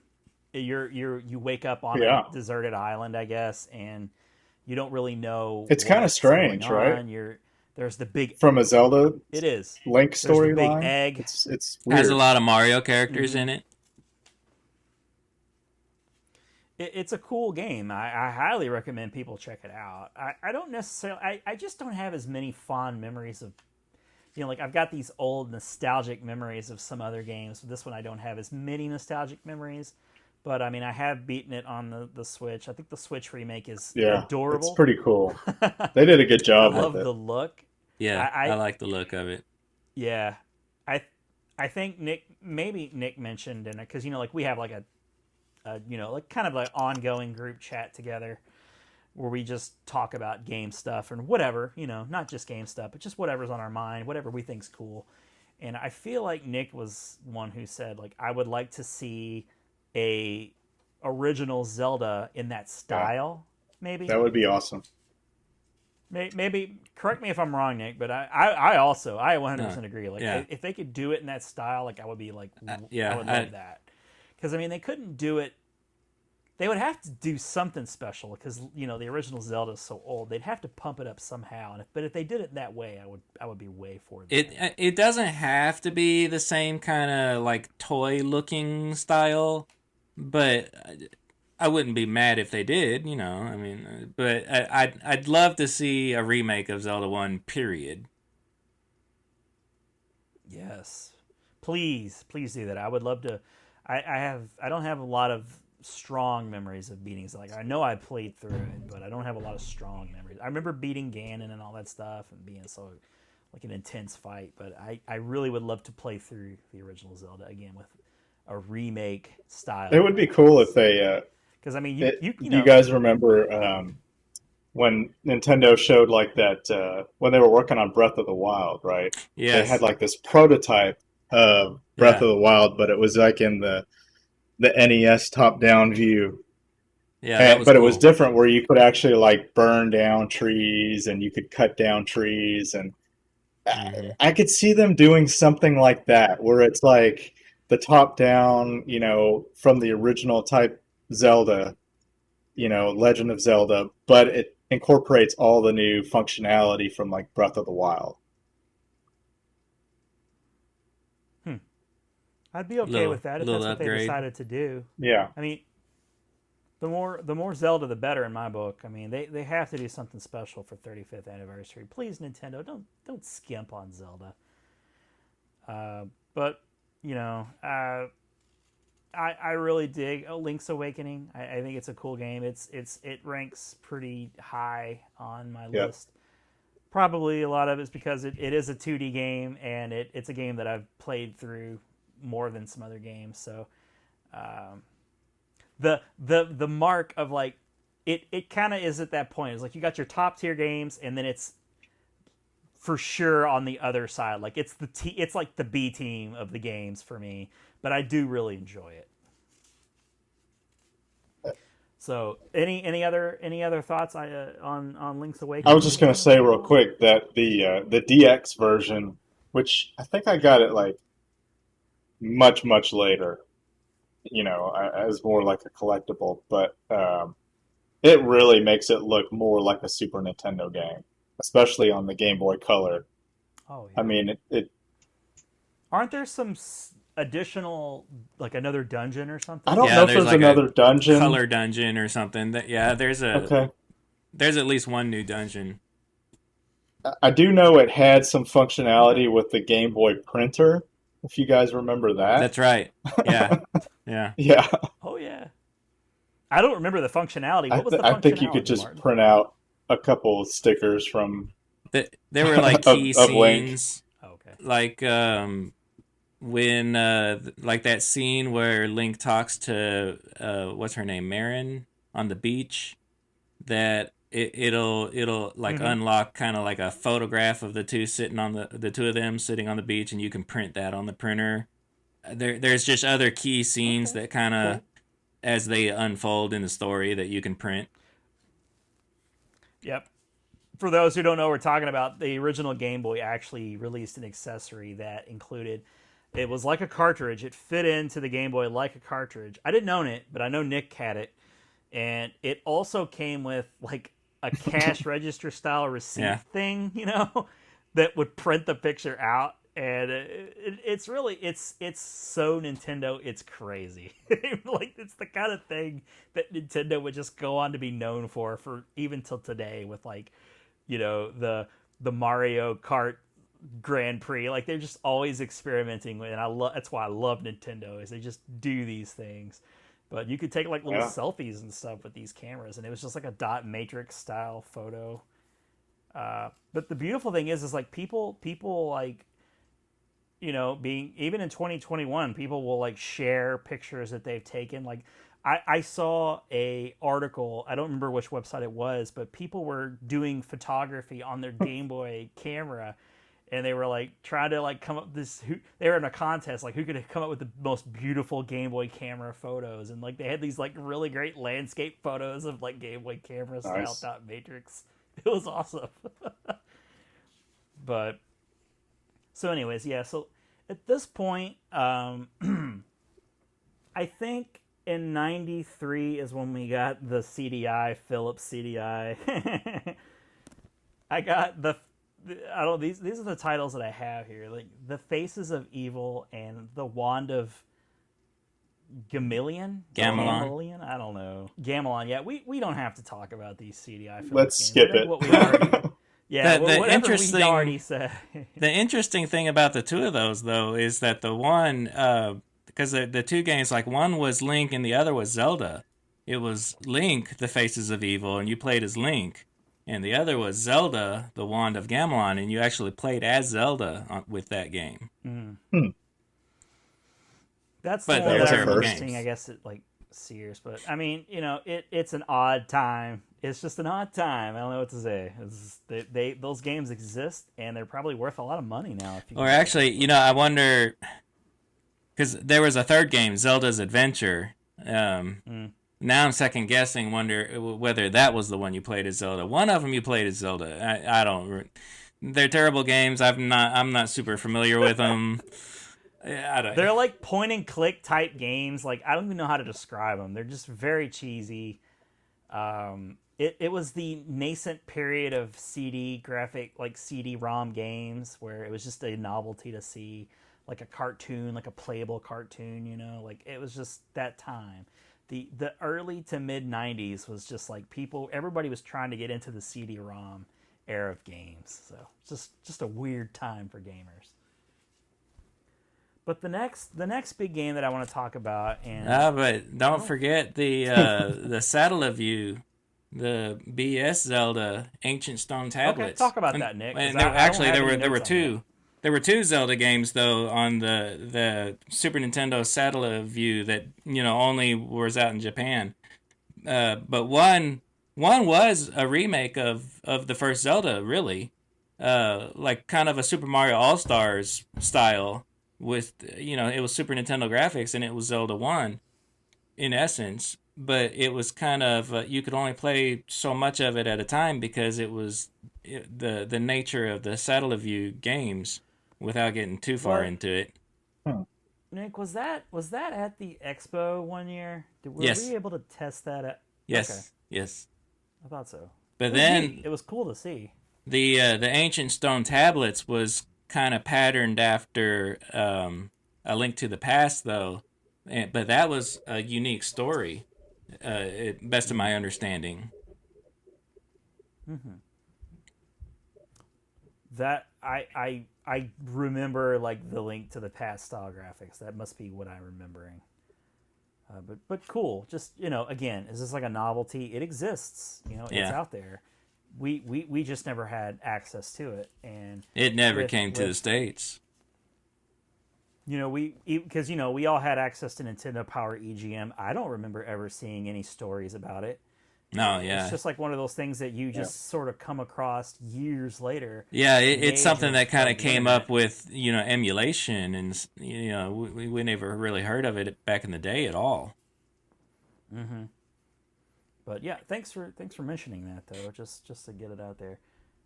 The next big game that I guess that I wanted to talk about is Ocarina of Time, released in '98, and for me, it's funny. So this was the first Zelda game where I was reading all the pre-release hype, and I was actually really excited about it before it was out, and I pre-ordered the game from Babbage's. Actually, hang on.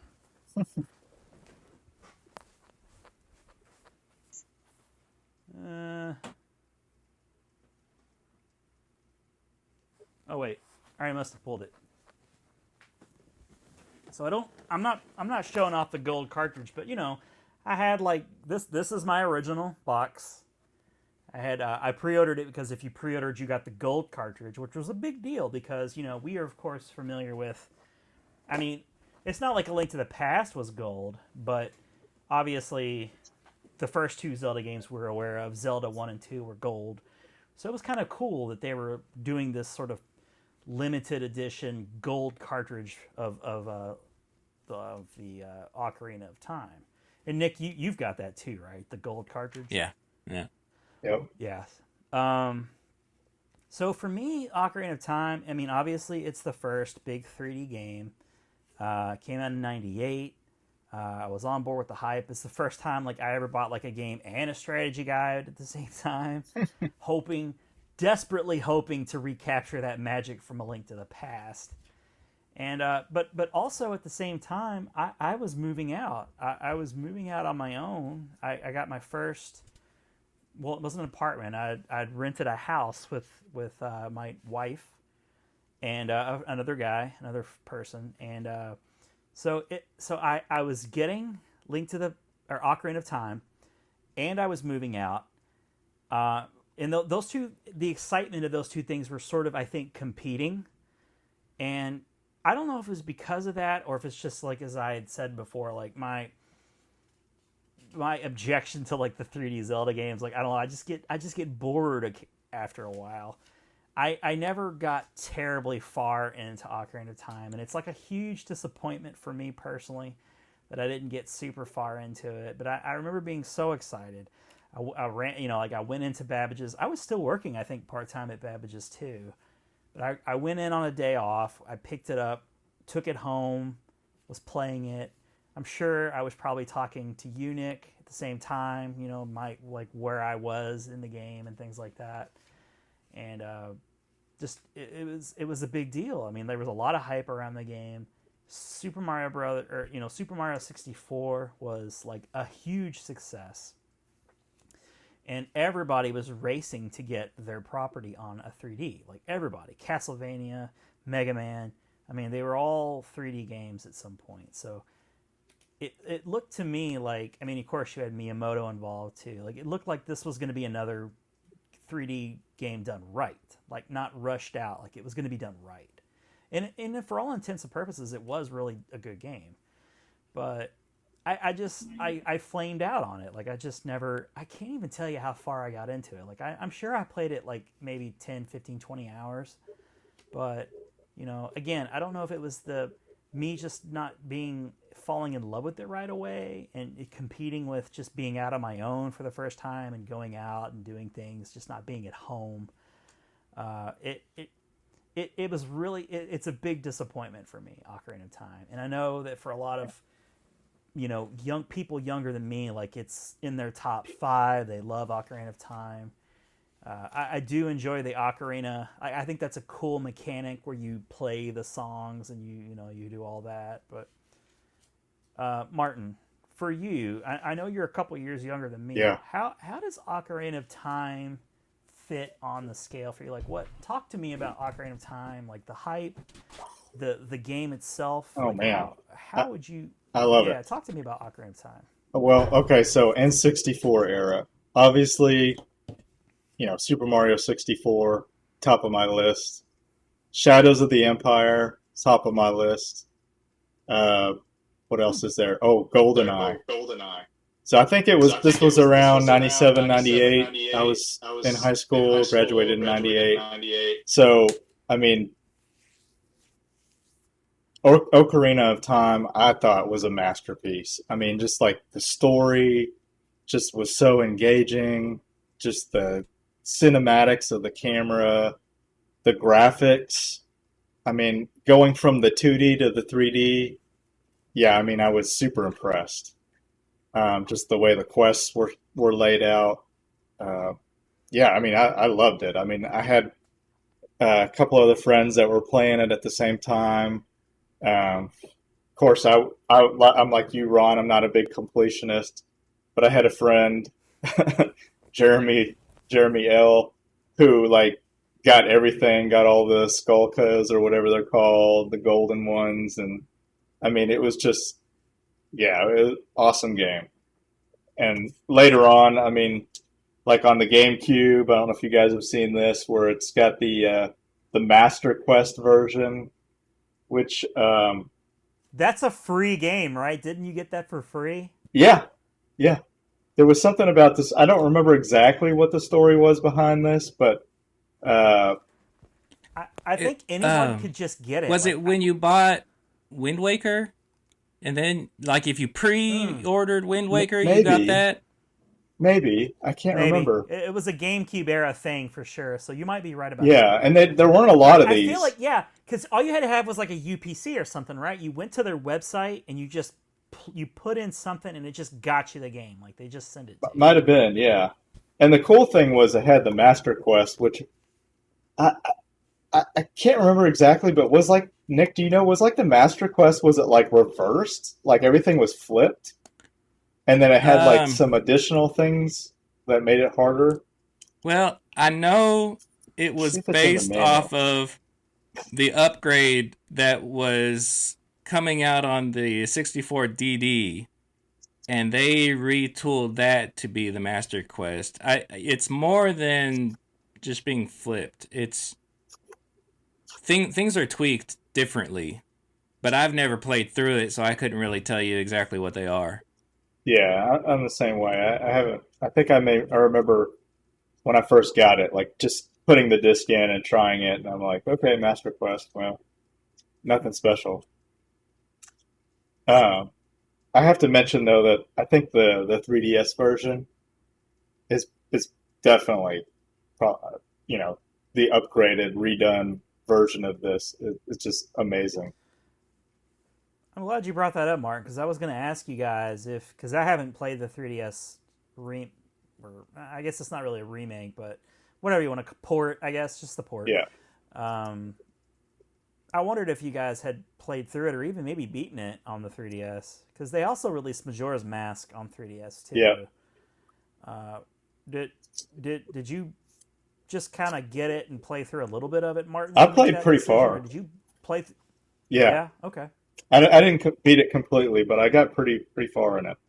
I can't remember which realm I got to. What was it about the 3DS? Was it just a little bit better graphics? Was that why it was better, or was there some touchscreen element of it? It was just nice to have it on a portable, and then it did have better. And it had better graphics. Like not. Yeah. Yeah, like they Switch were. version, but it was definitely upgraded graphics. Yeah. I'll be interested to see where this game ranks in your top 10, Martin, now that I know that it was you consider it to be a masterpiece.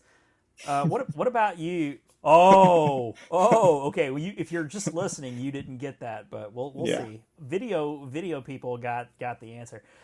Nick, talk to me about Ocarina of Time. Like, how do you feel about Ocarina of Time personally? I like it. It's a huge deal for a number of reasons. It brought Zelda into 3D.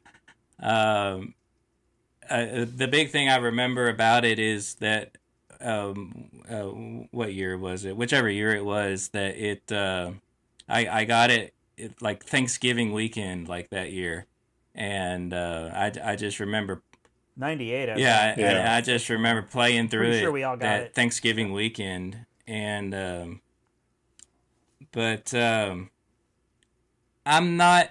You're right, Nick. It came out November 21st. This was the release date of it. So I'm not as sold on it as like that generation that's like the Zelda title that they grew up with, and so it's like the nostalgia thing. Again, it's an excellent game, but I go back, like you said, to the 2D ones. I just prefer those. They've definitely refined the 3D titles. You know, they continue to evolve, and I acknowledge it for being that first one. But it's an excellent game, but it's not my favorite. okay, fair The enough. the thing that I really like about it over, say, any of the other 2D games that came before it was it's just the story and the narrative was just it kind of just drew you in a lot more, right? Yeah. Do you think it was a better story because just the size of the cartridge just allowed you to have more story? Because, I mean, the original Zelda, I mean, if you think about it really, there's not a lot of story. You know, even in like A Link to the Past, it's not like there's just a robust story. You just talk to townspeople and they really just kind of nudge you into the way you need to go. Was this the first Zelda game that really had like a story, like a good Well, story? it definitely brought in a lot of the lore, with the Deku Tree and, you being, from living with the fairy people. I think that might have been the first time that was introduced. There's a lot of firsts with it. Yeah. The Gorons, Yeah. the different species that are just you just see all the time in Zelda titles now. Yeah. It definitely expanded the world, the Zelda universe. One thing that I really appreciated about Ocarina of Time was that, like I mentioned before, there was a rush to port everything to 3D on the N64, but there was for sure a lot of thought with like the combat in 3D. Like I remember they're like locking on. Like I remember the boomerang working really well in 3D. Just things like that. It's like it worked. Like it wasn't like just a quick cash grab of a bringing it. It's like there were just so many games that did not transition to 3D well, and I will say that Zelda transitioned to 3D really well. Yeah, if I'm not mistaken, they're the first to do that kind of a lock-on thing, like the Z targeting, which they called it. Yeah, with the bottom of the Z targeting, and that's I think that's unique to Zelda. I think that's an innovation of there. So very cool. All the respect in the world. I wish I could rank it higher, but it was competing with some other interests of mine, and I'd like to say that I would go back and play it, but I mean, there's just so many more interesting looking 3D Zelda games I'd rather play first at this point. I just don't think I'll ever get around to playing it to completion. I say if you play it, go, play the 3DS version. Okay. I actually have and it's funny, I got it for Logan because like it was cheap. It was real cheap, and Logan was using my 3DS, so like I remember getting that, hoping that maybe he'll get into Zelda. But we have Majora's Mask, but it's never been played. It's never even been it's been open, but aside from like putting your name in stuff like that, like it's really never been played. So Anything else we want to mention about Ocarina of Time? Anything else before we move on?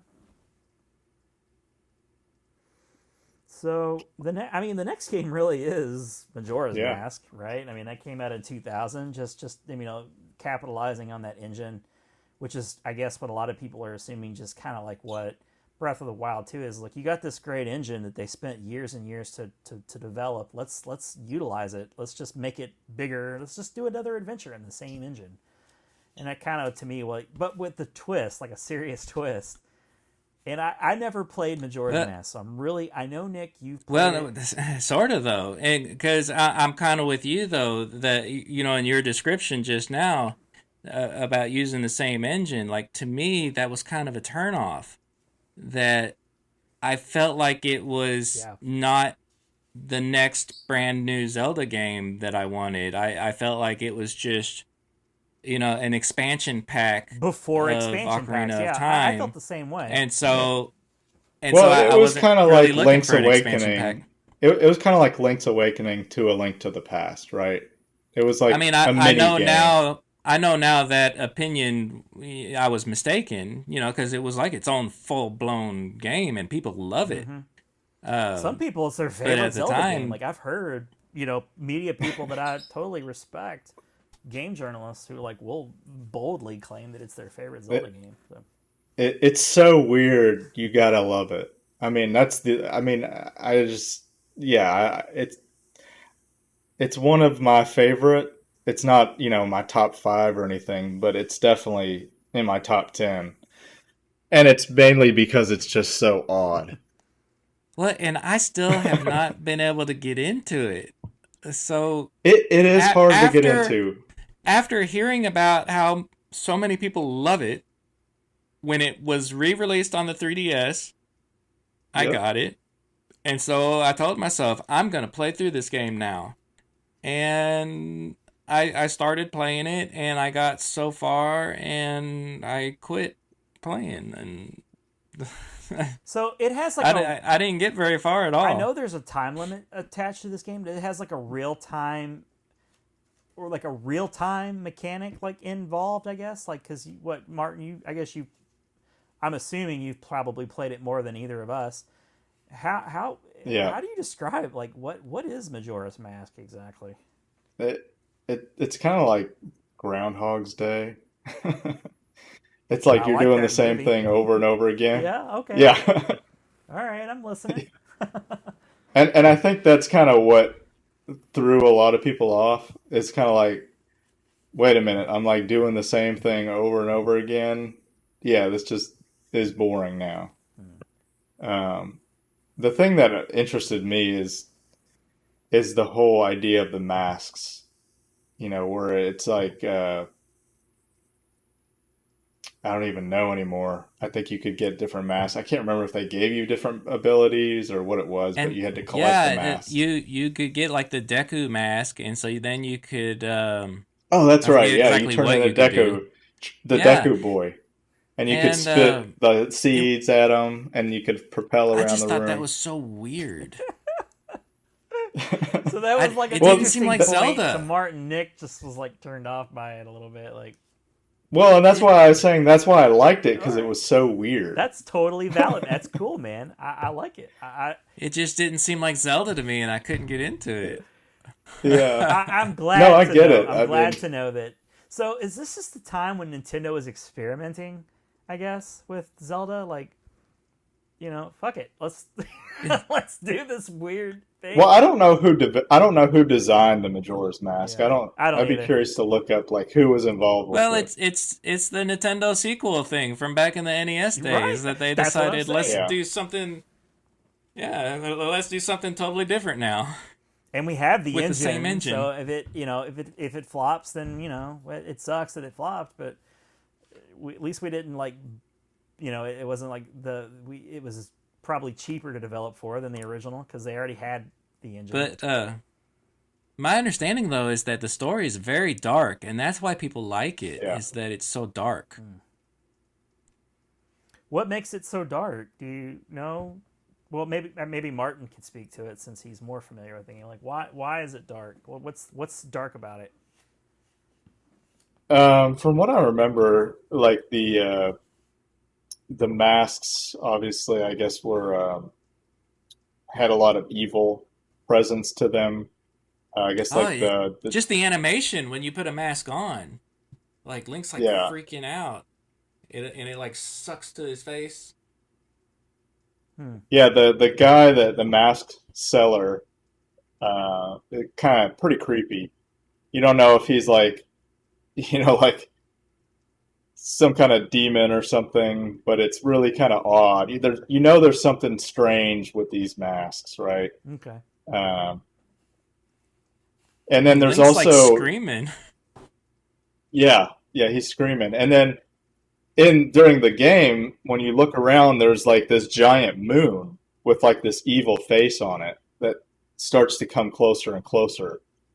So there's definitely some really dark stuff in the game. Okay. But dark for a Nintendo game, I guess we should say too. Like Nintendo is known for its cheerier games. Just any It was just creepy. yeah. Well, they tried it out, and they I guess they really haven't gone back much to that.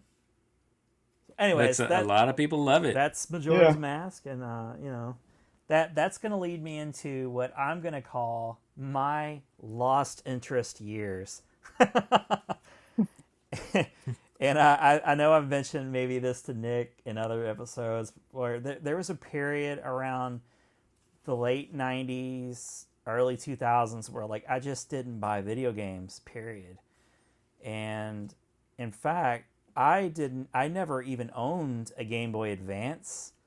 I had a color, but I used it mainly for like to play Super Mario Brothers on, because like you get like a Super Mario Brothers color. Like that's what I played on it. So I really kind of lost interest in it. There's just like a couple of years of dark period for me where like I really missed out, and it's a shame because there's like a couple like in Majora's Mask is kind of one of those games. I just sort of lost interest, and so I want to mention these games, and if you guys have some memories to share or just want to talk about them, I will. We'll take some time to do that. But unfortunately, guys, I'm afraid I don't have any experience playing some of these games. So yeah, there's Majora's Mask. Never played it. Oracle of Seasons, Oracle of Ages, which I think Martin showed. I guess that was a Game Boy Color. Those were Game Boy Color games, right, guys? Yeah.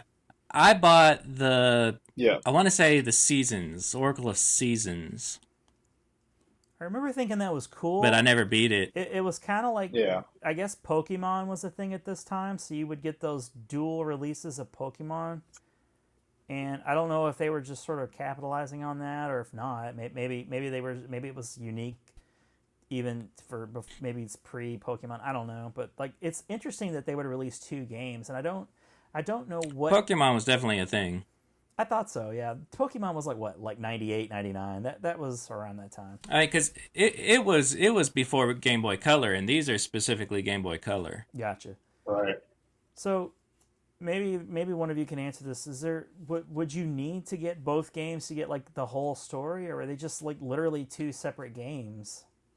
They are two separate games, but there are elements to be had if you did things in both.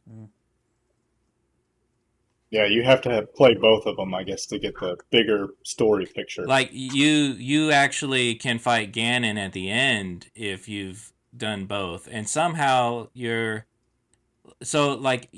you save a game, I think you would get a password, and then when you play the other game and you input that password, it would know that password would tell like what items like you've collected or whatever, and so then it would translate that to the other game of, okay, this person's gone through the other game as well, and then unlock those features. So being in the age of the internet, could you just get those codes, passwords, and plug them Nowadays you could.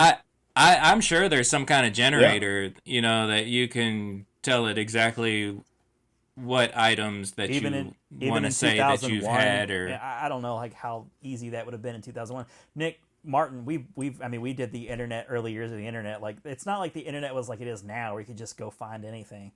It was trickier to find stuff online. Yeah, I don't know. Was game FAQs out at that point, or was that much later?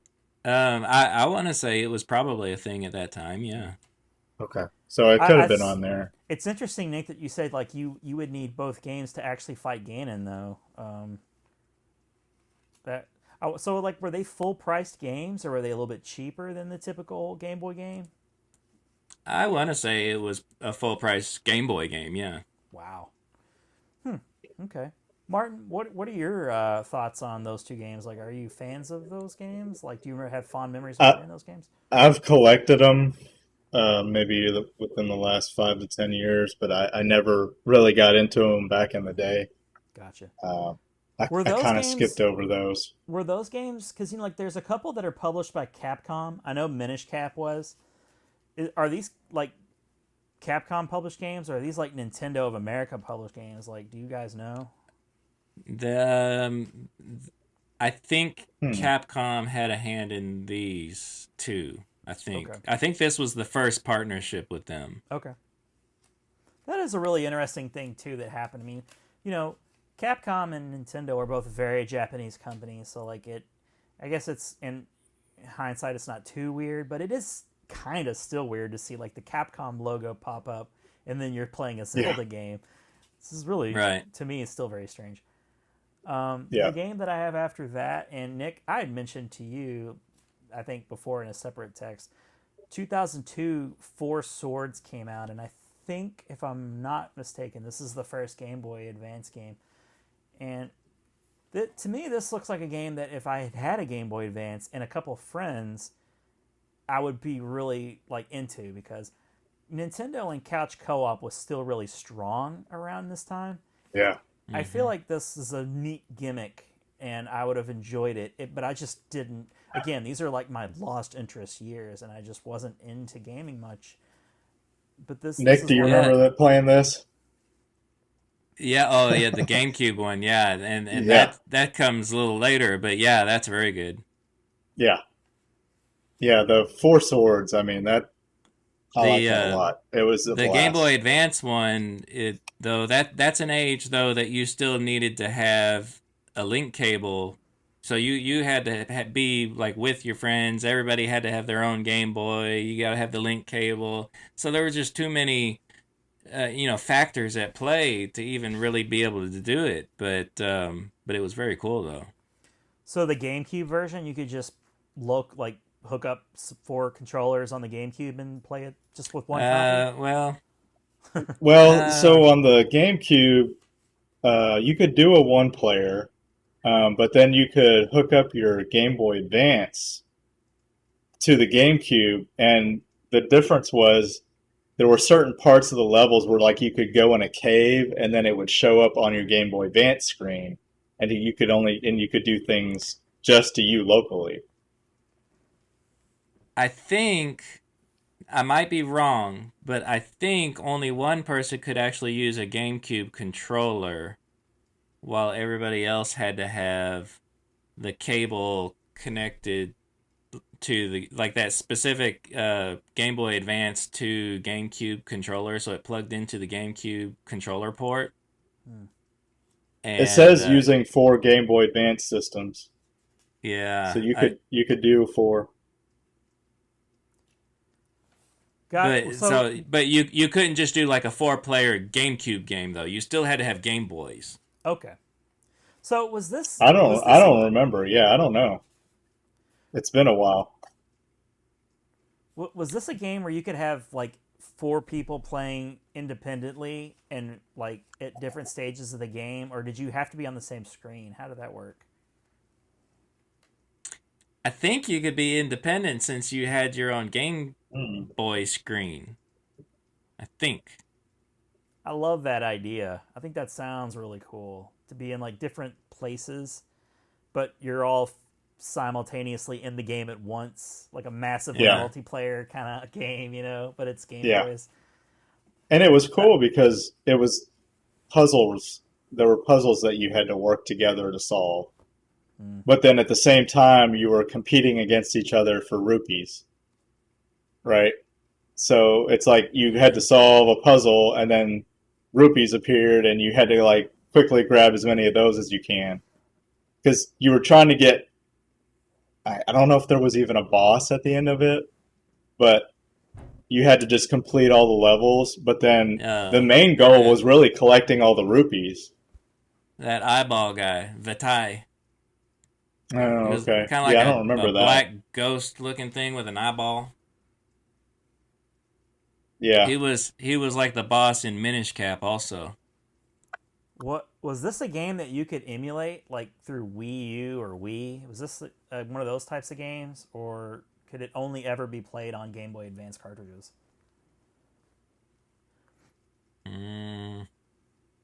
Because of the link between the GameCube and the Game Boys, I'm not sure. So, okay, that's a good point. It was available if you bought a Nintendo 3DS in the very beginning and you got the Ambassador certificate. You could download 4 Swords on the 3DS, and I had it on that. the one that came with when you held up the box for Link's Awakening DX before. Yeah, that one was on 3DS. Right. Yeah. Gotta love Nintendo, man. Ambassador. Yeah. Wow. And that was the only way to get it, which was a weird thing. I don't think you could buy it later.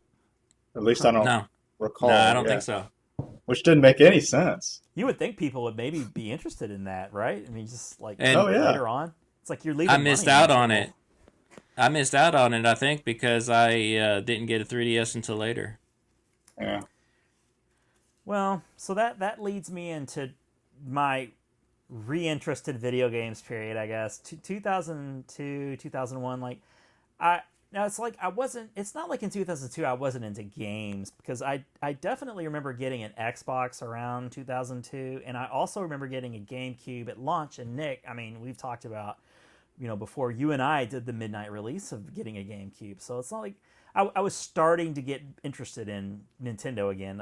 Maybe not in handhelds, but I was at least getting reinterested in video games, which was big. And that leads me to 2002's The Wind Waker, which is, there you go. Martin's showing that right now on his screen. The Wind Waker. Glorious. So like the GameCube is like this like glorious re-entry to Nintendo's roots to me. Like I remember that EGM cover that had Mario and Zelda and Metroid on the cover of EGM, and it was like there was the promise of all the franchises coming out. It's kind of like reminds me of Switch, when Switch was first a thing, and like it seemed like they were just bringing out all the big franchises again. Like okay, we went off the rails a bit with Wii and Wii U and all that, but so here's Switch again. Here's all your favorites. Not that they didn't release those games on Wii and Wii U, but it just seemed like a refocusing of like classic gameplay. And I remember just like looking at the Wind Waker, and cell shading in video games was like kind of a trendy thing. But unlike some other games which really felt gimmicky and trendy, like the Wind Waker just really was interesting to me. Like I loved the way it looked. I love the style. Oh yeah. Gosh. It truly looks like a little cartoon that you're playing, and I love that so much. It looked alive. Interested. Well, and it turned off so many people that like Link was a kid and the cartoony kind of style, and I loved it.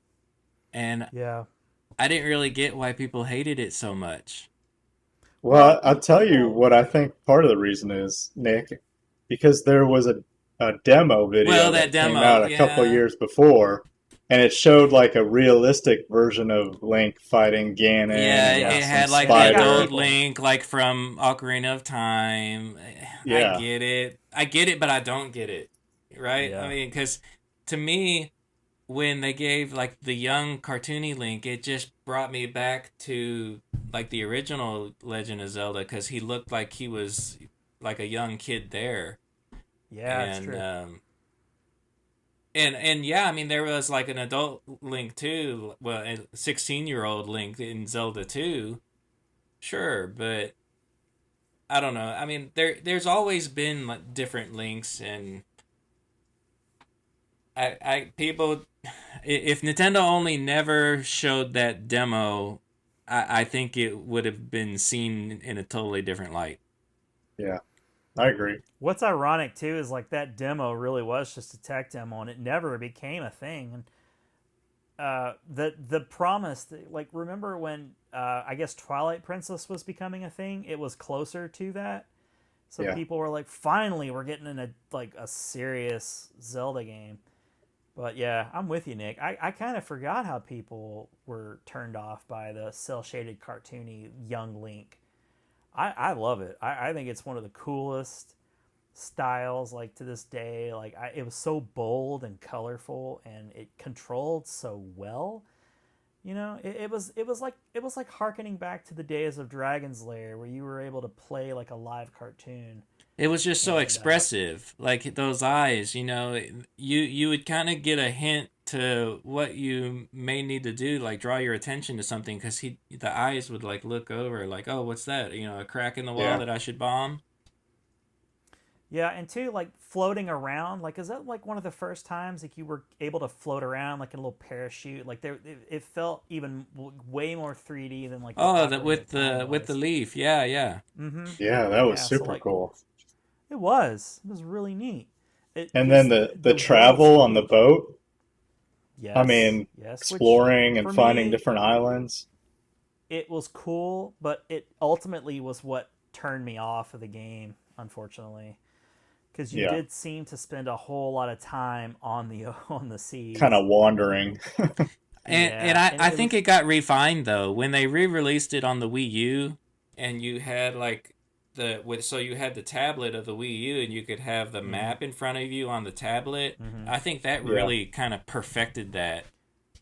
I bet it did, yeah. Because I mean, there were maps that you could get from the strategy guides that would help, but to have a real time in your controller, like I mean, we're just used to that now. Like especially like if you think about like a Ubisoft game, you just press a button and there's your big map, and you know exactly where you are and how far you got to keep going. And you know, to have that in your second screen on a Wii U would probably make the game so much more bearable for me in those instances. But I mean, I probably played that game a good 30 hours before I got burned out. But I really enjoy the Wind Waker, and you know, I didn't get it for Wii U. Like I liked Wii U. I was late on Wii U, man. but I know, I know.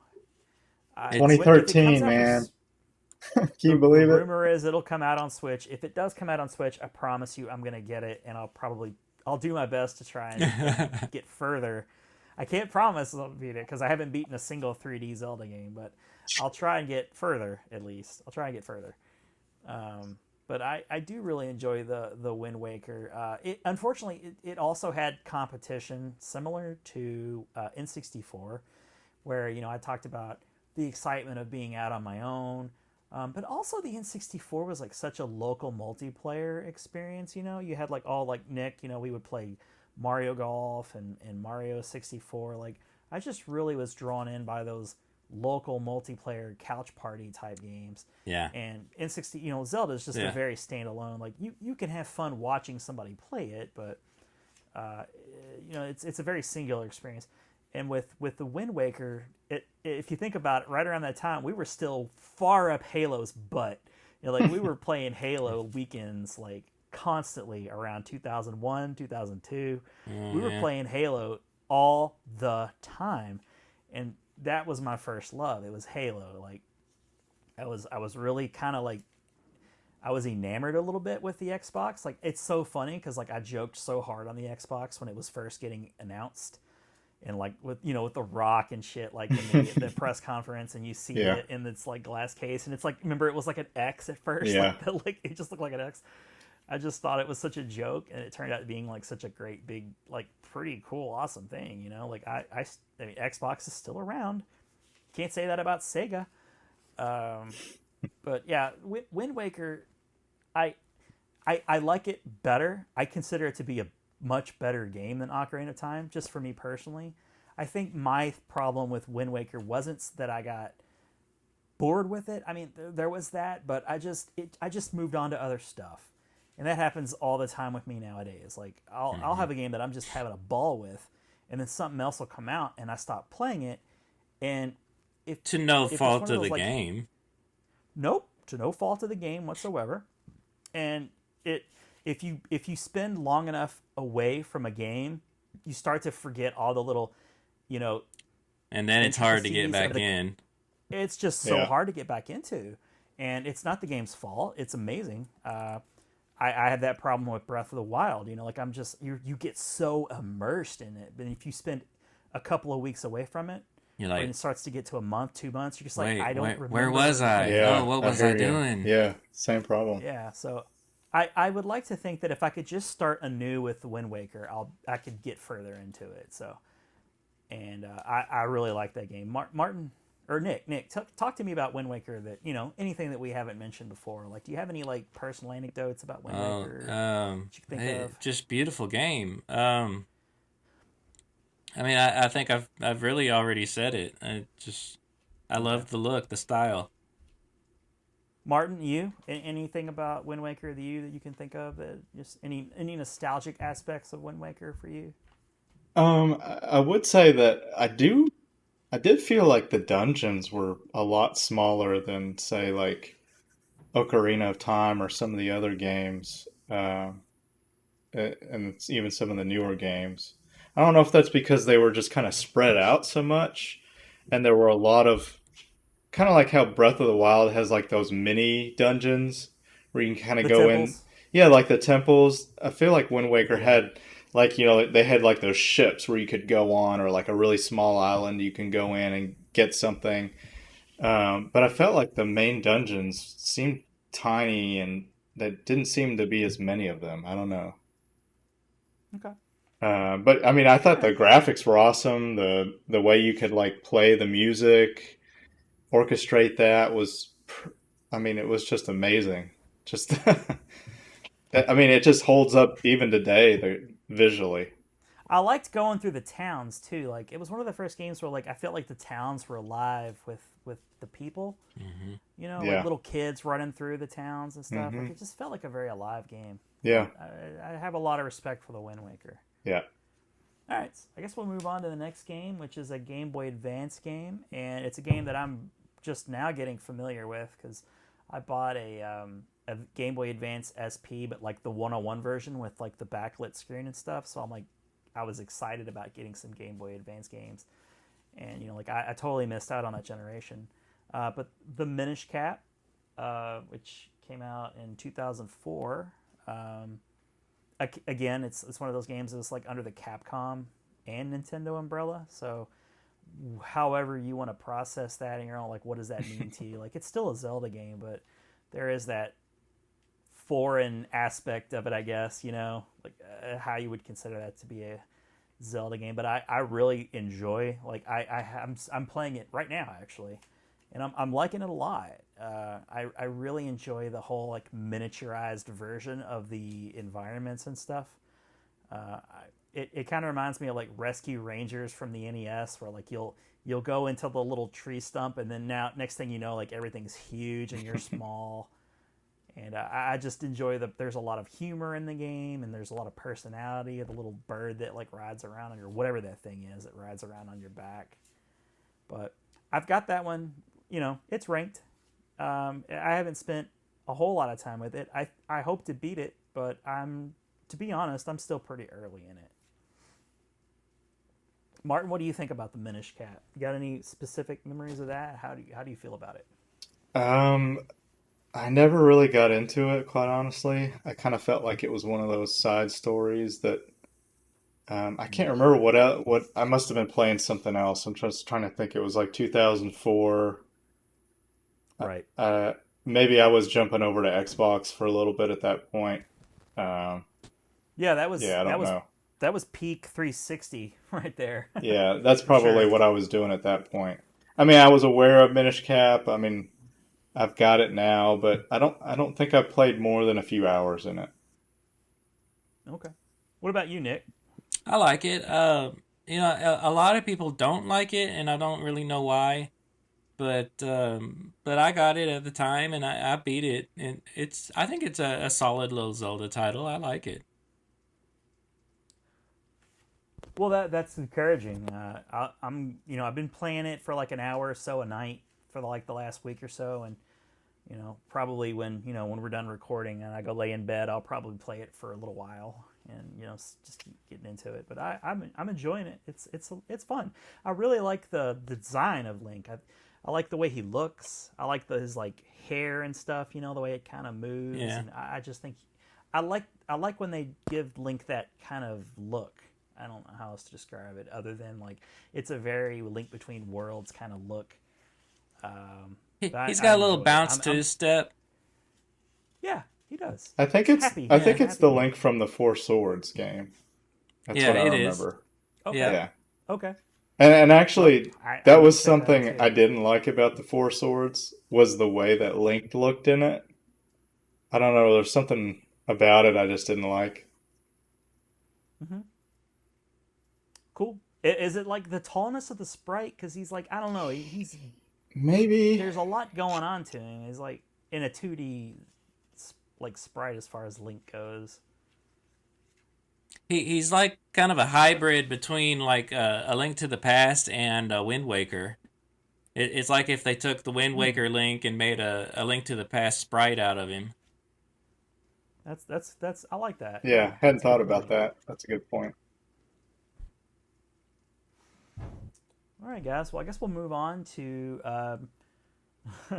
2006, and we have the Twilight Princess. So this was a game that was a launch game for Wii, right? No, this came out on It was at the end of GameCube life and launched for Wii. Right. It was simultaneous for both. Game and it. Yep. Right. But it played better on the Wii, right? Is that whole deal where like if you it was promised to be. I don't know about better. Well, it's got waggle on the Wii. Let's say that. All right. And I'm going to tell you guys right now. And it's reversed. Go ahead. And it's reversed, yeah. Yeah, so because really Link the is GameCube left-handed. is the true version. I bet I don't even have an hour in either of the Wii games, Twilight Princess or Skyward Sword.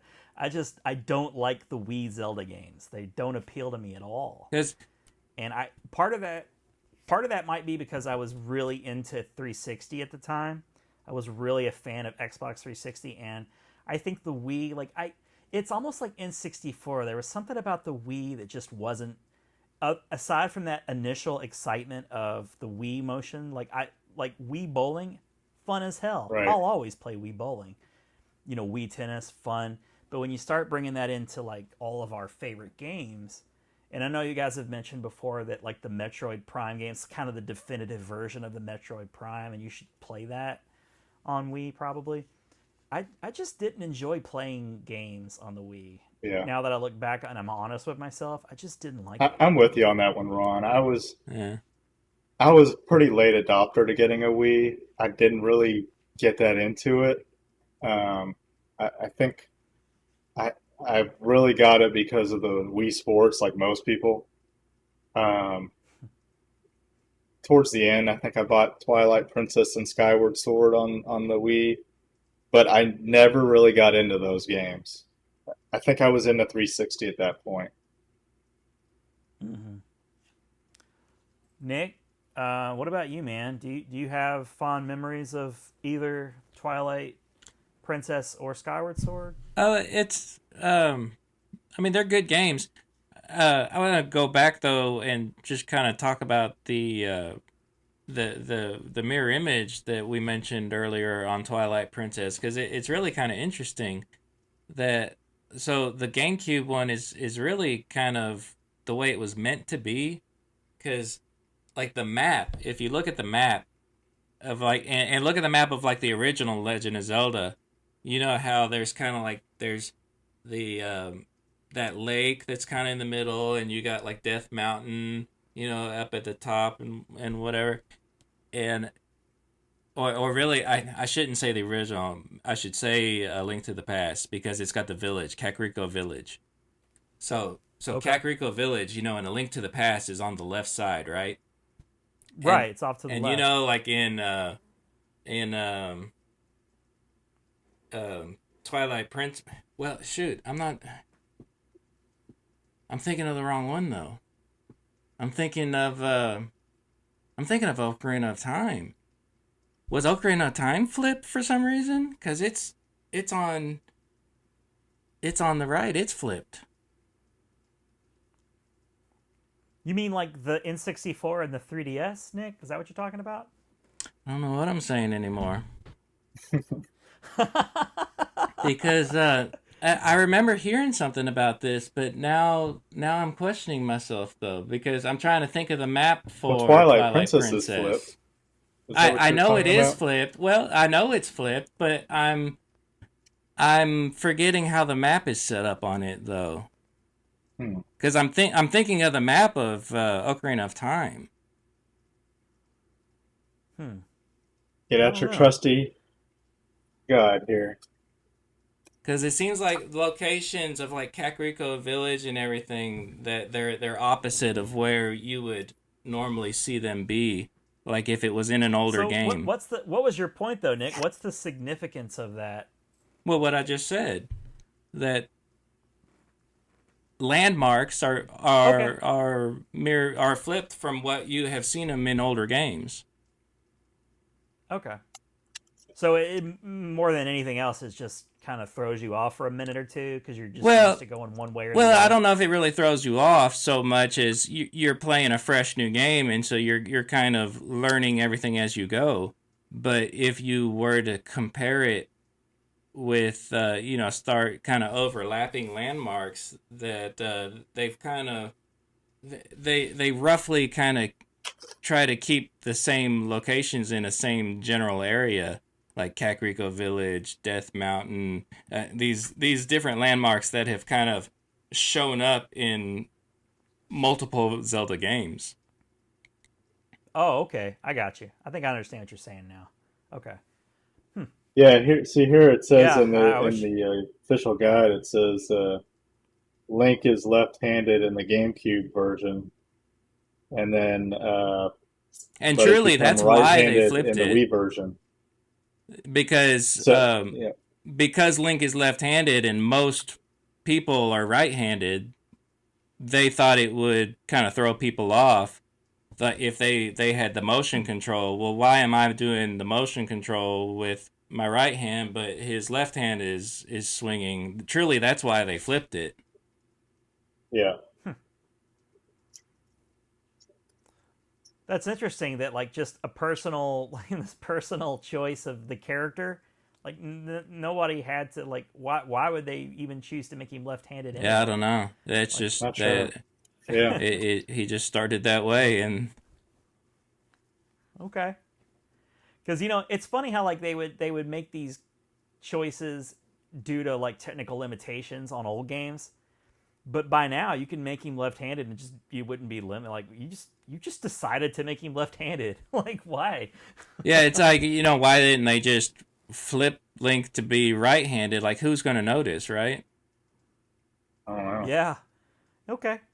They flipped the whole game instead of flipping Link. I know that. So with Skyward Sword, that was the big announcement in the Direct, was there's going to be like this HD remake, and they're they're giving the option to still have motion controls, but they've worked it also that I think that's a lot of people don't like that.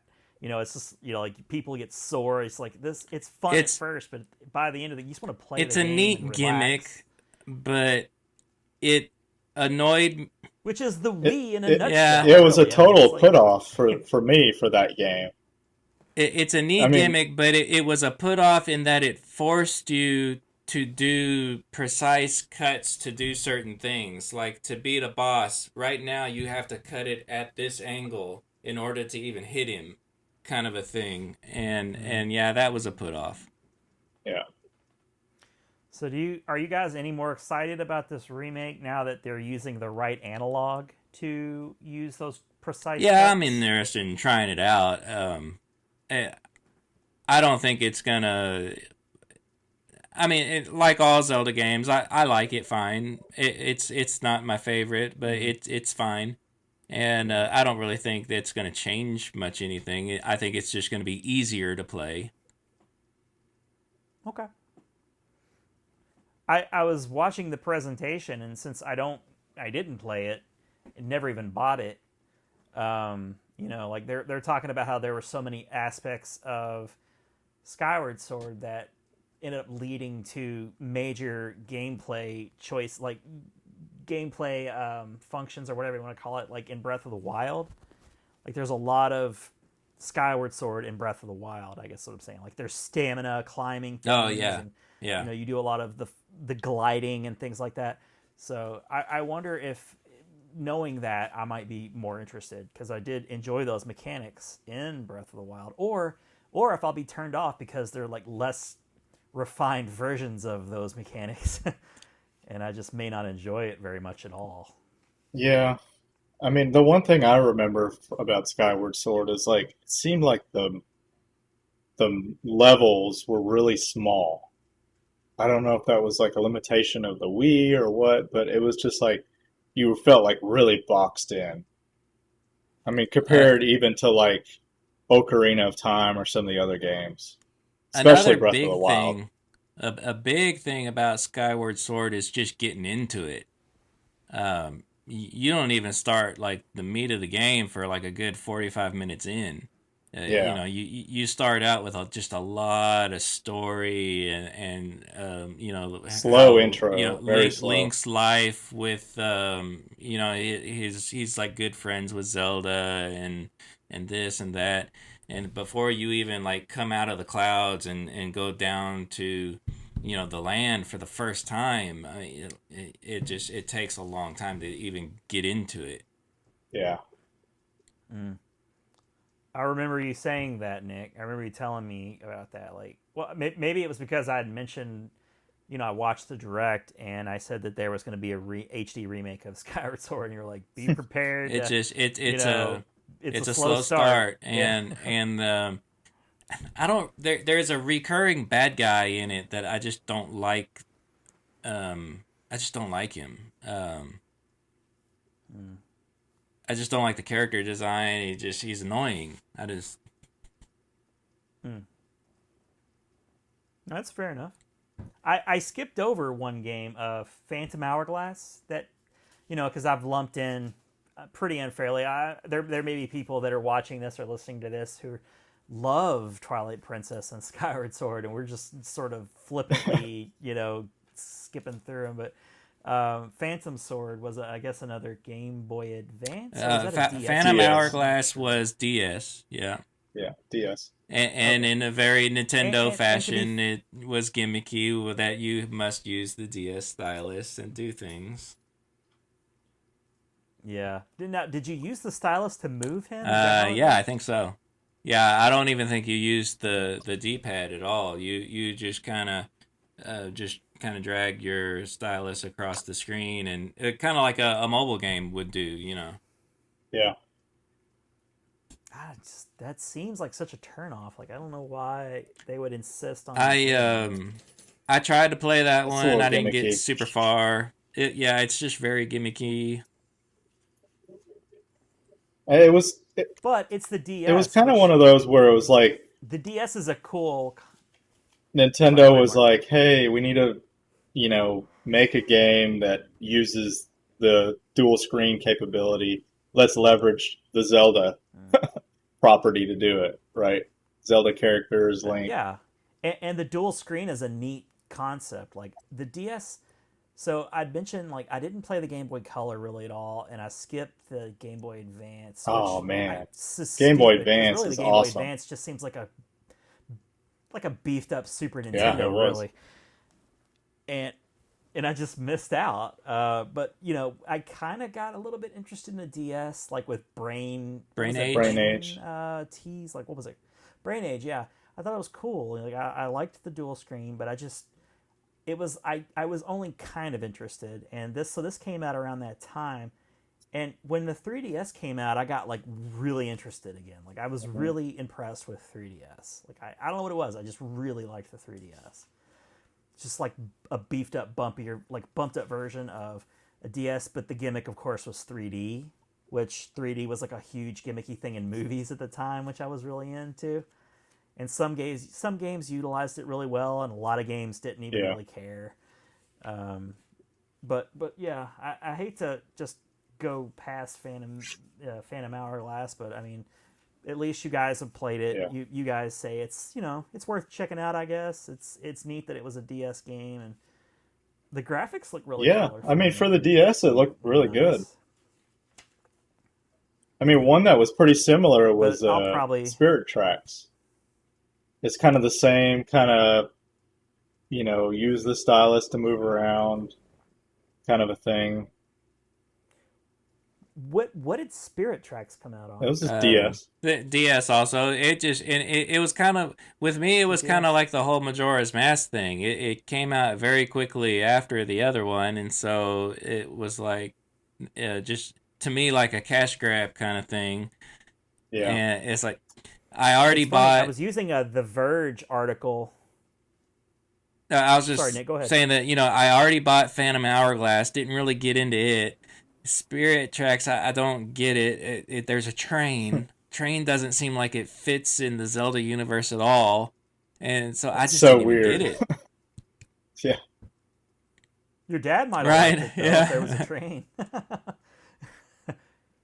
It's funny. I'm using a Verge, like the website The Verge. I was using an article from theirs to keep track of the timeline, and it doesn't even have Spirit Tracks. I've got. It's got Tingle's I forgot about that one. On here, I've got 2009, so I guess it's not quite like I say that one right after the other. 2007 and 2009. Okay. So I guess we'll just move ahead. We'll just move forward to the 3DS era of Zelda games, and the game that got me back into Zelda again in a big way, and that's A Link Between Worlds. So I bought a 3DS. I was invested in a 3DS. I liked it a lot. I dug the technology. I liked that there was the 3D gimmick with the slider, and you did get that effect. Some games utilized it pretty well, like the Mario game utilized it pretty well. And the fact that I'm looking at screenshots online, and it looked very much like A Link to the Past, and of course I had actually was calling it a spiritual successor to you, Nick, but you were like, no, it's actually a direct sequel to A Link to the. I guess I just forgot because the game is like 8 years old now. It seems crazy to think that, but it is 8 years old. But this is A Link to the Past too. Yeah, Japan, basically, right? Yeah. So yeah, that game came out, and for the first time since A Link to the Past, I just sat down with it. Part of it might be because it was a portable game, and I just really dug being able to just take Zelda with me anywhere. I remember taking it to work with me, and I would just close the clamshell, I'd play a while. Then when I had to get, my lunch break was over, I'd just close the clamshell. And because of that convenience, probably, I was just able to easily beat it, I just stuck with it. It wasn't a great investment to sit down for 5, 6, 7 hours. But, over the course of a week or two, I did just beat it. And, I would just spend an hour with it here, an hour with it there. And I got all the way through it. And I just enjoyed the hell out of it. I liked it a lot. Nick, what are your thoughts on A Link Between Worlds? I know you have some issues with it. I love the game, except I'm just not a fan of the whole renting the items. I want to find my I agree with weapons and items in the dungeon. I don't want to just be able to just buy everything I need right away if I've got the money. Yeah, I thought that kind of spoiled the whole game. Yeah. It almost seemed like they wanted to make the game really accessible to almost everybody. Kind of threw the challenge out the window, unfortunately, with that. I mean, because they say it was so that you could kind of do, go to whatever dungeon in whatever order you wanted. But to me, that was kind of the beauty of the original Legend of Zelda, is that you could go to any dungeon in any order you wanted Yeah. But yeah, I mean, there might be consequences in doing so. If you stumble into level 7 and you're only like supposed to be doing level 1, you're gonna die pretty quick. But you can go in there, you know.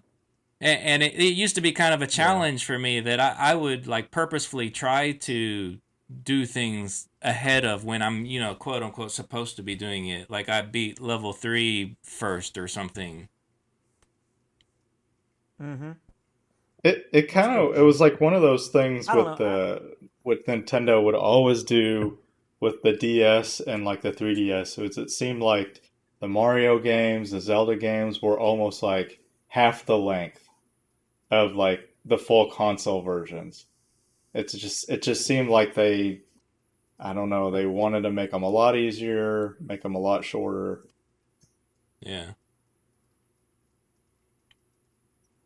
Yeah, it's for sure shorter than A Link to the Past, but I didn't feel like I was getting shorted, really.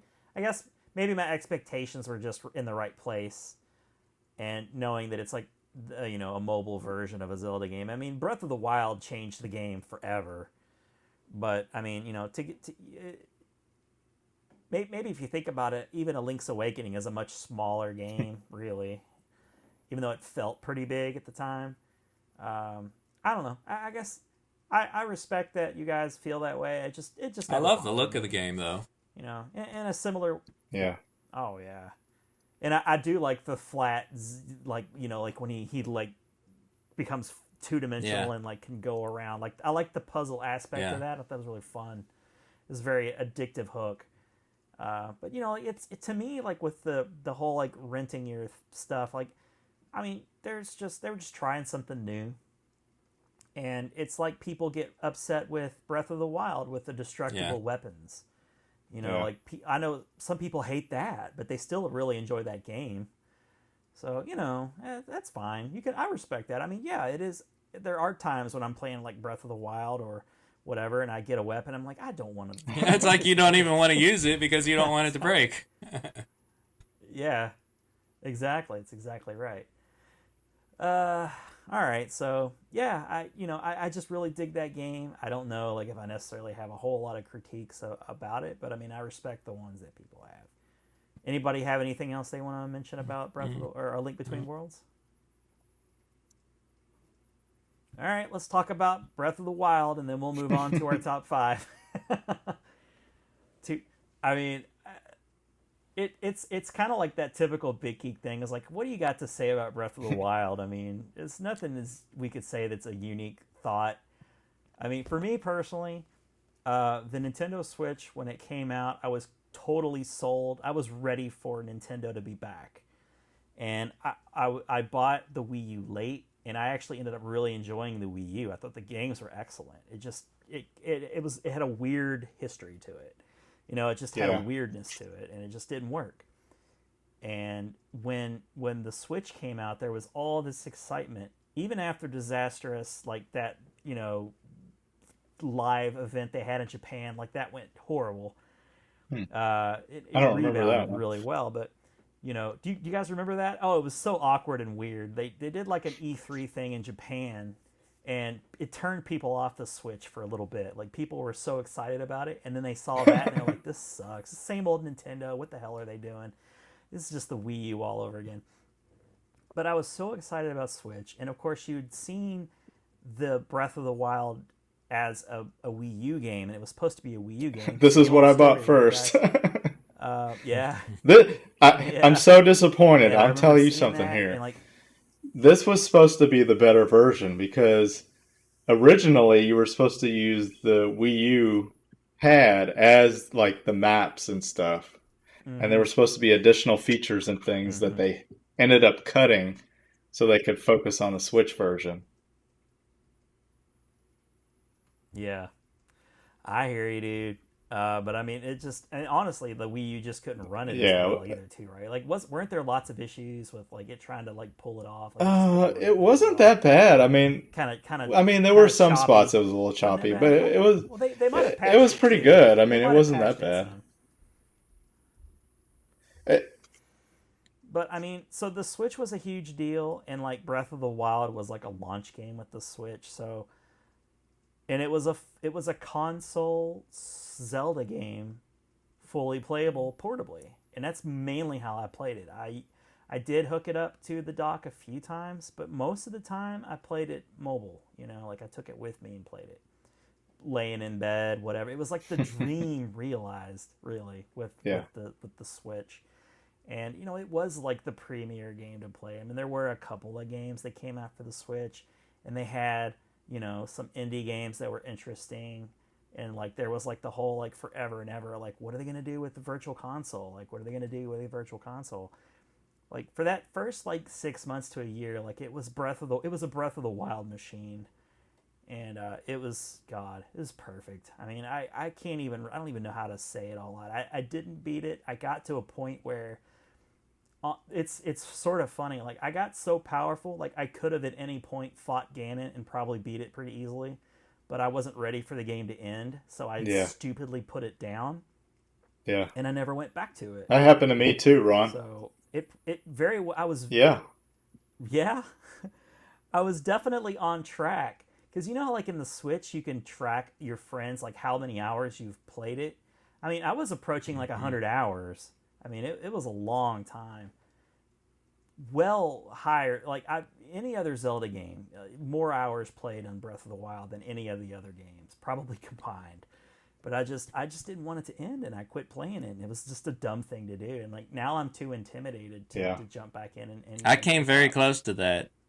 So I knew that I could get that I was far enough that I could get to the castle and beat Ganon, but I knew that there were other things for me to do also, and so I didn't want to just go beat the game. I didn't want it to end, and and I did put it down for a little bit. I don't remember the span of time, but I finally did pick it back up, and I did beat it.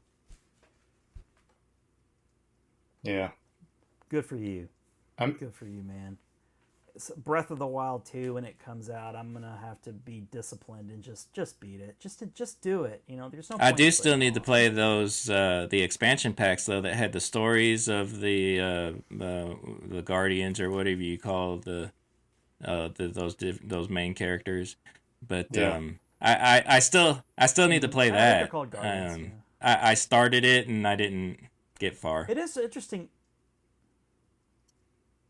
It is interesting though, because like Nintendo was really getting with the times, offering expansion packs with some of their major games, so that there were those 2 expansions. Like there was the first one that came out, and it was like, I remember like I think one of the selling points of that is you could see everywhere you've been. Oh yeah, track footsteps. And, which was kind of cool. Yeah, and I didn't buy it, but that is cool. That is neat. But then, I think the second expansion actually offered more in a story element, you know, like added to the game itself. You know, like I don't want to spend a ton of like part of the fun for BitGeek with me is to talk about the older nostalgic stuff. And Breath of the Wild to me, it still just seems too new and you know contemporary to spend a great amount of time with. But it is an amazing game, and you know it. On any given day, it could be my number one. We're going to get to the list next. We're going to talk about our top 5, like our official top 5. I'll let Nick take it from there. But that's the thing for me. Like, Martin, do you have anything that you just want to like point about Switch or the Breath of the Wild? It's interesting because like in the beginning, when I first started playing it, like I first started playing it on the Wii U, and I didn't get that far because I think like the Switch obviously was announced, and I ended up just switching to the Switch and playing it on there, which makes sense. And then, nice. Yeah. And then I think in the beginning I was a little turned off because it was open world, right? Which was brand new for Link in the Zelda universe. So that was very different. Mm-hmm. And it felt, there were a lot of comparisons in the media on like Skyrim, you know, like RPG type influences on Breath of the Wild and Monster Hunter you know, like where you're making the foods and the weapons are breaking and things like that. So it's like it was a very different experience. And at first I didn't like it, but you know, probably like 10, 15, 20 hours into it, I was like, I really like it. You know, it was really enjoyable. I liked just the exploration, just, you know, not even worrying about the main game, just like what's over that hill there. And then, you know, there's like a shrine where you can go in and do things. I mean, I think they did an excellent job with just letting people roam around. And like what you guys were saying is, it was a good game at like it was good at like one more minute. Like just what's one more like yeah, it was addicting. What's over that hill? You Yeah. know, like, what's gonna happen over here? Yeah. And it was a living, breathing world too. Like I remember Nick joking about like torturing. That's what like, you know, I mean, that's what I do. I'll see like a camp of like moblins or whatever, or bokoblins or whatever they called them. You know, off in the distance, they got a little campfire, and so you know, I'd find like the best way to like sneak up around them, and whichever best way I could torture them. Yeah, that's fun. Nick, you're a sick man. Like that's Nick's end game right there. That's what his enjoyment was torturing those little moblin guys, the little red guys. But it was fun. They were like, the AI was really, really good. You know, like they were just doing their own little thing, and you could choose to engage them, or you could choose to go mark your next temple, and you know, possibly power up a bit more. Like you could just do whatever. And it's a rewarding game, and it's a lot of fun. It makes I know. I'm thinking I need to pick it back up, but like you, I'm kind of intimidated based off of where I was. I really do. Logan bought it. He for like a couple of days he was like hardcore playing it. Like I got him like off of the teat of Fortnite and Roblox for a few days. And he bought that, and he was really into it. And I was like, I did it! Yes! He's into Zelda! And he just stopped playing. I was like, alright, I get it, I guess. So, alright guys, let's move on. This episode is well over 2 hours, as we do. Let's wrap this up with our top 5. So I'm gonna hand this over to Nick. Nick's our official rankings keeper. We gave so everybody gave me their we all kind of ranked our top 10 games in order to get that cumulative top 5. So the top 5 should I go in reverse order? Start with 5. All right, So go number 5 spot is Zelda Ocarina of Time. Number 4 spot. Okay. Legend of Zelda, The Wind Waker. Number 3 spot. Okay, I'm with you there. The original, The Legend of Zelda.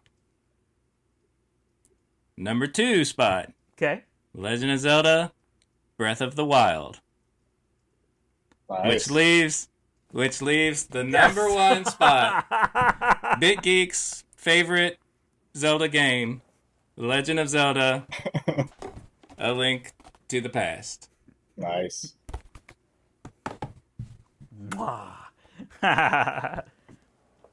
that's a solid list, right, guys? I'm pretty happy with the outcome. Any way you slice it.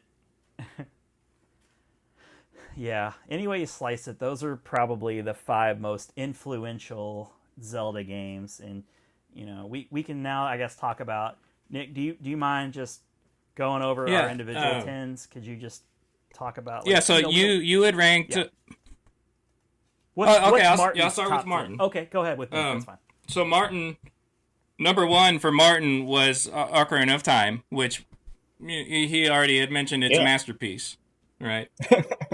Then he had The Wind Waker, A Link to the Past, Breath of the Wild, the original Legend of Zelda, Lynx Awakening, Four Sword Adventures, which, and I gotta be specific about that one. Specifically the GameCube one right there. Second. All right, go on. Majora's it was just Mask. So fun. It was, I really was. We're gonna have to set that up and have Ron over and play it. We do. Yeah. We need to play. I would like. We need to to play it. At post-pandemic. Majora's Mask, if you didn't hear me. A Link Between Worlds, and then the Game Boy Advance Four Swords for number 10. I just had some good memories with the Four Swords. So Wait, so yeah, I found Link that interesting that he put two Four Swords in his top 10. Where was A Link to the Past was number 3 for him. Yeah. Okay. I don't know why. I thought you said Link's Awakening. Number or something. 6. Link's Awakening was I dead like, in the what? middle, I think. Oh yeah, 6. Yeah. Okay. That's okay. Okay, that list is fine, Martin. I'm okay with that. I thought you were saying for a minute that Link's Awakening was better than Link to the Past. I'm like, whoa. That's true. I mean, this is personal preference and all. All right, so here's mine. I had a hard time with the first 3. So I said A Link to the Past is number 1. The original Legend of Zelda, and I had a really hard time flip flopping those two. Breath of the Wild 3, yeah. Wind Waker, Link's Awakening, Ocarina of Time, Four Swords Adventures, nice. A Link Between Worlds, Skyward Sword, and Zelda 2: The Adventure of Link. That's fine. I had to say it. I had to say it. It makes an appearance. No, now I'm really determined to play Four Swords with you guys because I think I would really like it. And then Ron's list: A Link to the Past, A Link Between Worlds, Breath of the Wild, The Legend of Zelda, Link's Awakening, The Minish Cap, Wind Waker, Ocarina of Time, Zelda 2: The Adventure of Link, and Hyrule Warriors, which we didn't even talk about when we're listing all of the Zelda games because we didn't even consider it like a Zelda game. I know. I know. It's good. I just had fun. Yeah, with we it, also didn't talk about Triforce Heroes. You had fun with it. Just gonna throw that out there. We didn't. Right. Or Cadence of Hyrule. We didn't talk about that, which is the newer Switch rhythm-based game, which I still don't can't know get what into to think it. of. I mean, I don't think There's I a have demo rhythm. for it. I tried it out and I'm fascinated by it, but I'm no good at it. I just don't. I guess I don't have rhythm. You can actually turn that part off, which is interesting. Really, I didn't know that. Yeah. What? Just play it. It's not a regular Zelda game. It's almost like turn-based Zelda, which I didn't like at all. It's kind of the whole point, I thought. Oh. Okay. It is, but there's a mode where you can turn the rhythm part off, and then it's just almost like turn-based, which it's just I don't know. I didn't like it. Either mode I didn't like. I feel like I have to defend my 1-2 choice. I was telling Nick, he was surprised I didn't choose Breath of the Wild, I guess, because he was also aware. I thought that would be your number 1. I just have too much love and nostalgia, and I guess it's still an awesome game. I guess I just wasn't so familiar of my influence on you that. Dude, now you know. It was a terrific experience, and I feel like that since I loved it so much, and that A Link Between Worlds was such a worthy sequel. I just make them 1-2. But on any given day, I really could make Breath of the Wild and Link to the Past 1-2. I really could. You could ask me one day what's your favorite, and I may say Breath of the Wild, and you could ask me the next week, and I would say Link to the Past, because they're just so good. They're the best. To me, they're the best that there is to offer for 2D and 3D, and it's the first 3D game that really, really clicked for me, and in a way that just kept me engaged and engrossed for such a long time. Cool.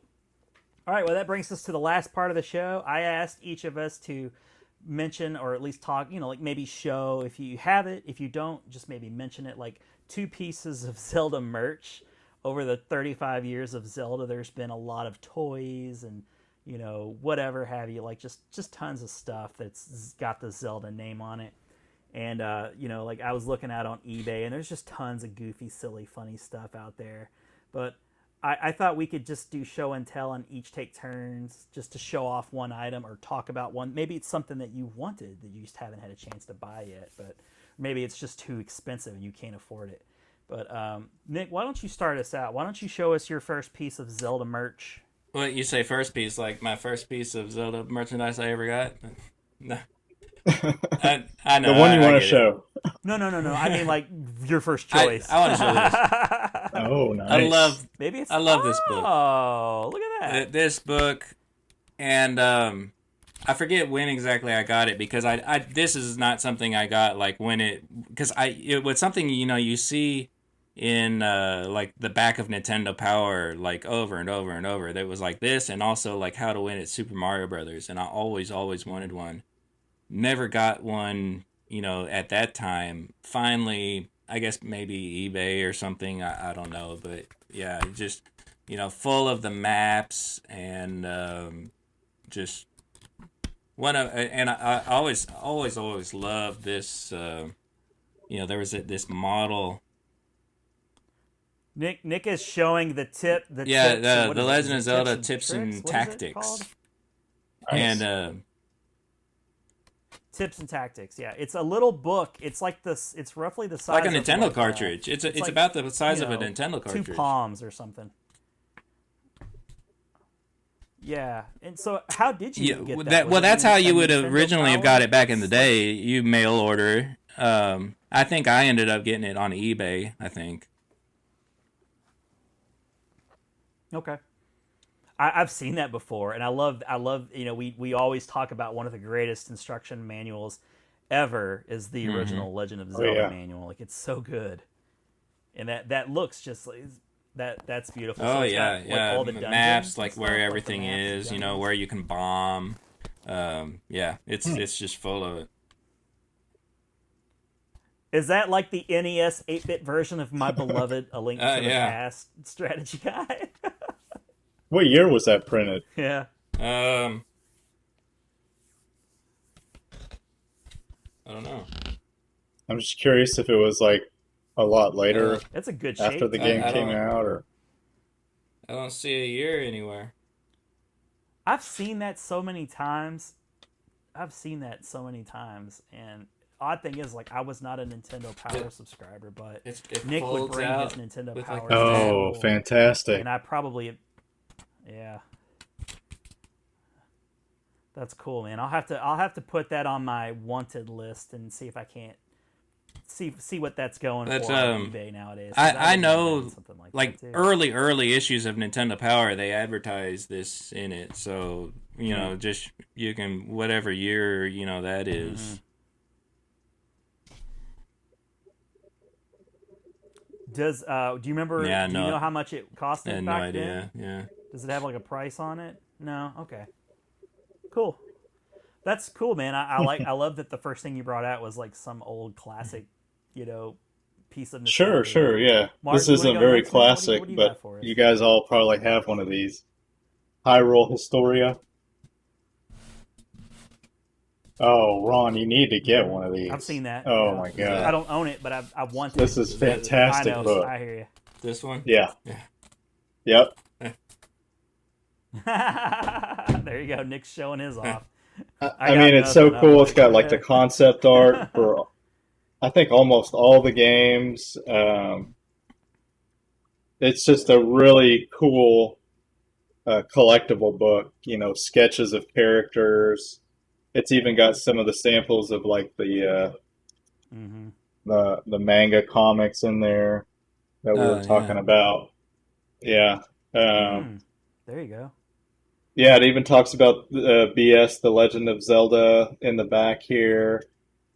It's definitely, you got to have it if you're a Zelda fan. Yeah, I've seen that on Amazon numerous times, and it needs to be ordered tonight, Ron. A bunch of times. 'Cause, you know, like, it'll go on sale. All right, And I I'm think gonna buy it. I'm gonna buy it. You twisted my arm. Well, it's like I was gonna say there's so it's by Dark Horse, and they've had like Nick, you probably know there's like 3 or 4 more books like this. One for like artifacts. There's like an encyclopedia. You might have them. Well, if you're gonna talk about the encyclopedia, this is my first choice right here. So that's Dark Horse also, yeah, and it looks like the cartridge. So cool. That's cool. But yeah, and here's the other one you're talking about. This was actually my first piece. Yeah. Yep, this is my first show and tell piece. This is the encyclopedia, and it's shaped. It looks like the original NES cartridge. It's even got the big sleeve that looks like the. I mean, when I saw this thing, I was like, "That's the coolest." It's got like it's flecked, you know. It's got like the fleck, and it even comes with like, you know, like the kind of. Like a giant, you know, like instruction booklet. Yeah, the giant NES instruction. Like it's not the whole thing, but it's got some stuff in there. But when I saw this, I mean, even the pages have got like the green. I mean, it's incredible. I love it. Nick, you have both the one I just showed and the one Ron has, right? How do they compare? Do they have a lot of the same content? I mean, like, so see, my assumption is that they did, which is why I didn't end up going for. There's art pages, like, you know, it's got like all the variations of like how the characters have evolved. You know, I mean, I think there's a lot of the same stuff, but it's just it's all artwork though. While the other one had, I think, more information, this is all artwork. That's cool. That's cool. The red one, arts and artifacts. I might have to get that one then, because I'm interested in the books with mostly artwork like that. All right, Nick, what's your second pick? I'm gonna say this. My my Game and Watch, cool. The keychain version of the Game and Watch. Get a little close up there. I always wanted the actual Game and Watch that came out before, you know, way back in the day. But that's the next best thing. They re-released it rather in keychain form, and I got that as a birthday present. Nice. Cool. Love it. Martin, what's your second choice? Nintendo 2DS Hyrule Edition. This was a GameStop exclusive. Now, are you guys going to get the Joy-Con, the Zelda exclusive Joy-Cons for Skyward Sword? Those look pretty cool. They look nice. Honestly, I probably not, but they look cool. They'll just end up drifting anyways, right? Well, we've only got a few more minutes left before we got to close this up. I don't actually own the second piece, but it's something that I've been wanting to buy. And it's the Max Factory Legend of Zelda Link Between Worlds, like, little Figma action figure. And it looks like... I just pulled up the Amazon. And it's like those... Oh, you've got it, Nick? Okay. But yeah, it looks so cool. Yeah. I love... that is one of my favorite... You'll love it. Yeah, I love those style of figures, and it goes for around, like, right now currently it's like around $60 or so, and I'm sure it's probably not what the MSRP is. It's probably cheaper than that normally. But I love that figure. I love that look. It's one of my favorite like looks of Link through all of Zelda, and I have to own that. It's such a cool figure, and that's definitely one. Oh, by the way, Nick, I was able to get that. You know, I got it back. I got my Link Between Worlds that I sold off and then repurchased. With not the one that I had. You know, I was talking about the classics version or whatever they call it, like the actual original version. Those are cool, man. Those are all fun things. I recommend people just go out on eBay and it's fun. Just go out there and do like Zelda merch, and then start at the highest level and just see some of the crazy shit that's out there. Like, it's really fun. Mm-hmm. All right, guys. Well, that's been our Zelda 35th episode. all about Zelda. We've tiptoed around Zelda several times in our different episodes where we either talk about Super Nintendo, NES, Game Boy, whatever. But we wanted to celebrate Zelda properly, and I really appreciate you guys jumping on and doing this episode. And who knows when we'll get a chance to do another one like this? Who knows what the next big anniversary would be? But Zelda is numero 2 to me for Nintendo, and I'm looking forward to Breath of the Wild 2. And I want to go play. I want to play Four Swords as soon as we can, and I want to get back to Minish Cap right away. And I might even go back through A Link Between Worlds, since even Martin mentioned that it was a bit short of an adventure. Like I could probably get through that again in a couple days, honestly. So, all right. Any other last words from either of you guys? No, it's been fun. I wanted to like mention Nick's second podcast real quick if I could. He's co-starring in a new podcast. It's I'll let you tell us what it's about if you don't mind. With my brother. I'm co-hosting. We're talking about the Transformers Generation 2 comic series that was out years ago. But it's called Not Your Father's Autobot. Look for that on the various everywhere podcasts. Yeah, it's on all the major things you listen to podcasts on. So yeah, Not Your Father's Autobot. I've listened to the first 2 episodes. I know it's a monthly, I guess, thing. Yeah. And so I've been reading along. So like I knew you guys were going to be doing issue 1 and the second issue. So I read it first, and I've been listening along with you guys. And Mark's just like, to me, he's like the guru of Transformers. And you're not too shabby yourself, Nick. And we, how we all love Transformers. So it's been fun listening to you guys talk about Transformers. Martin, I don't think you have a second podcast or anything to listen to, but do you got anything going on you'd like to talk about or promote? Not really. Just kind of always tinkering around with video game concepts and those kind of things. So yeah, just no podcasts. I've always thought about trying to do something for video games in Unity, but it just would take away from other things I'm doing. I actually did get into Warhammer 40K, which is like a miniature kind of role-playing game. Yeah, I'm familiar with it. It seems very intimidating. Yeah, it's very intimidating. So that's cool.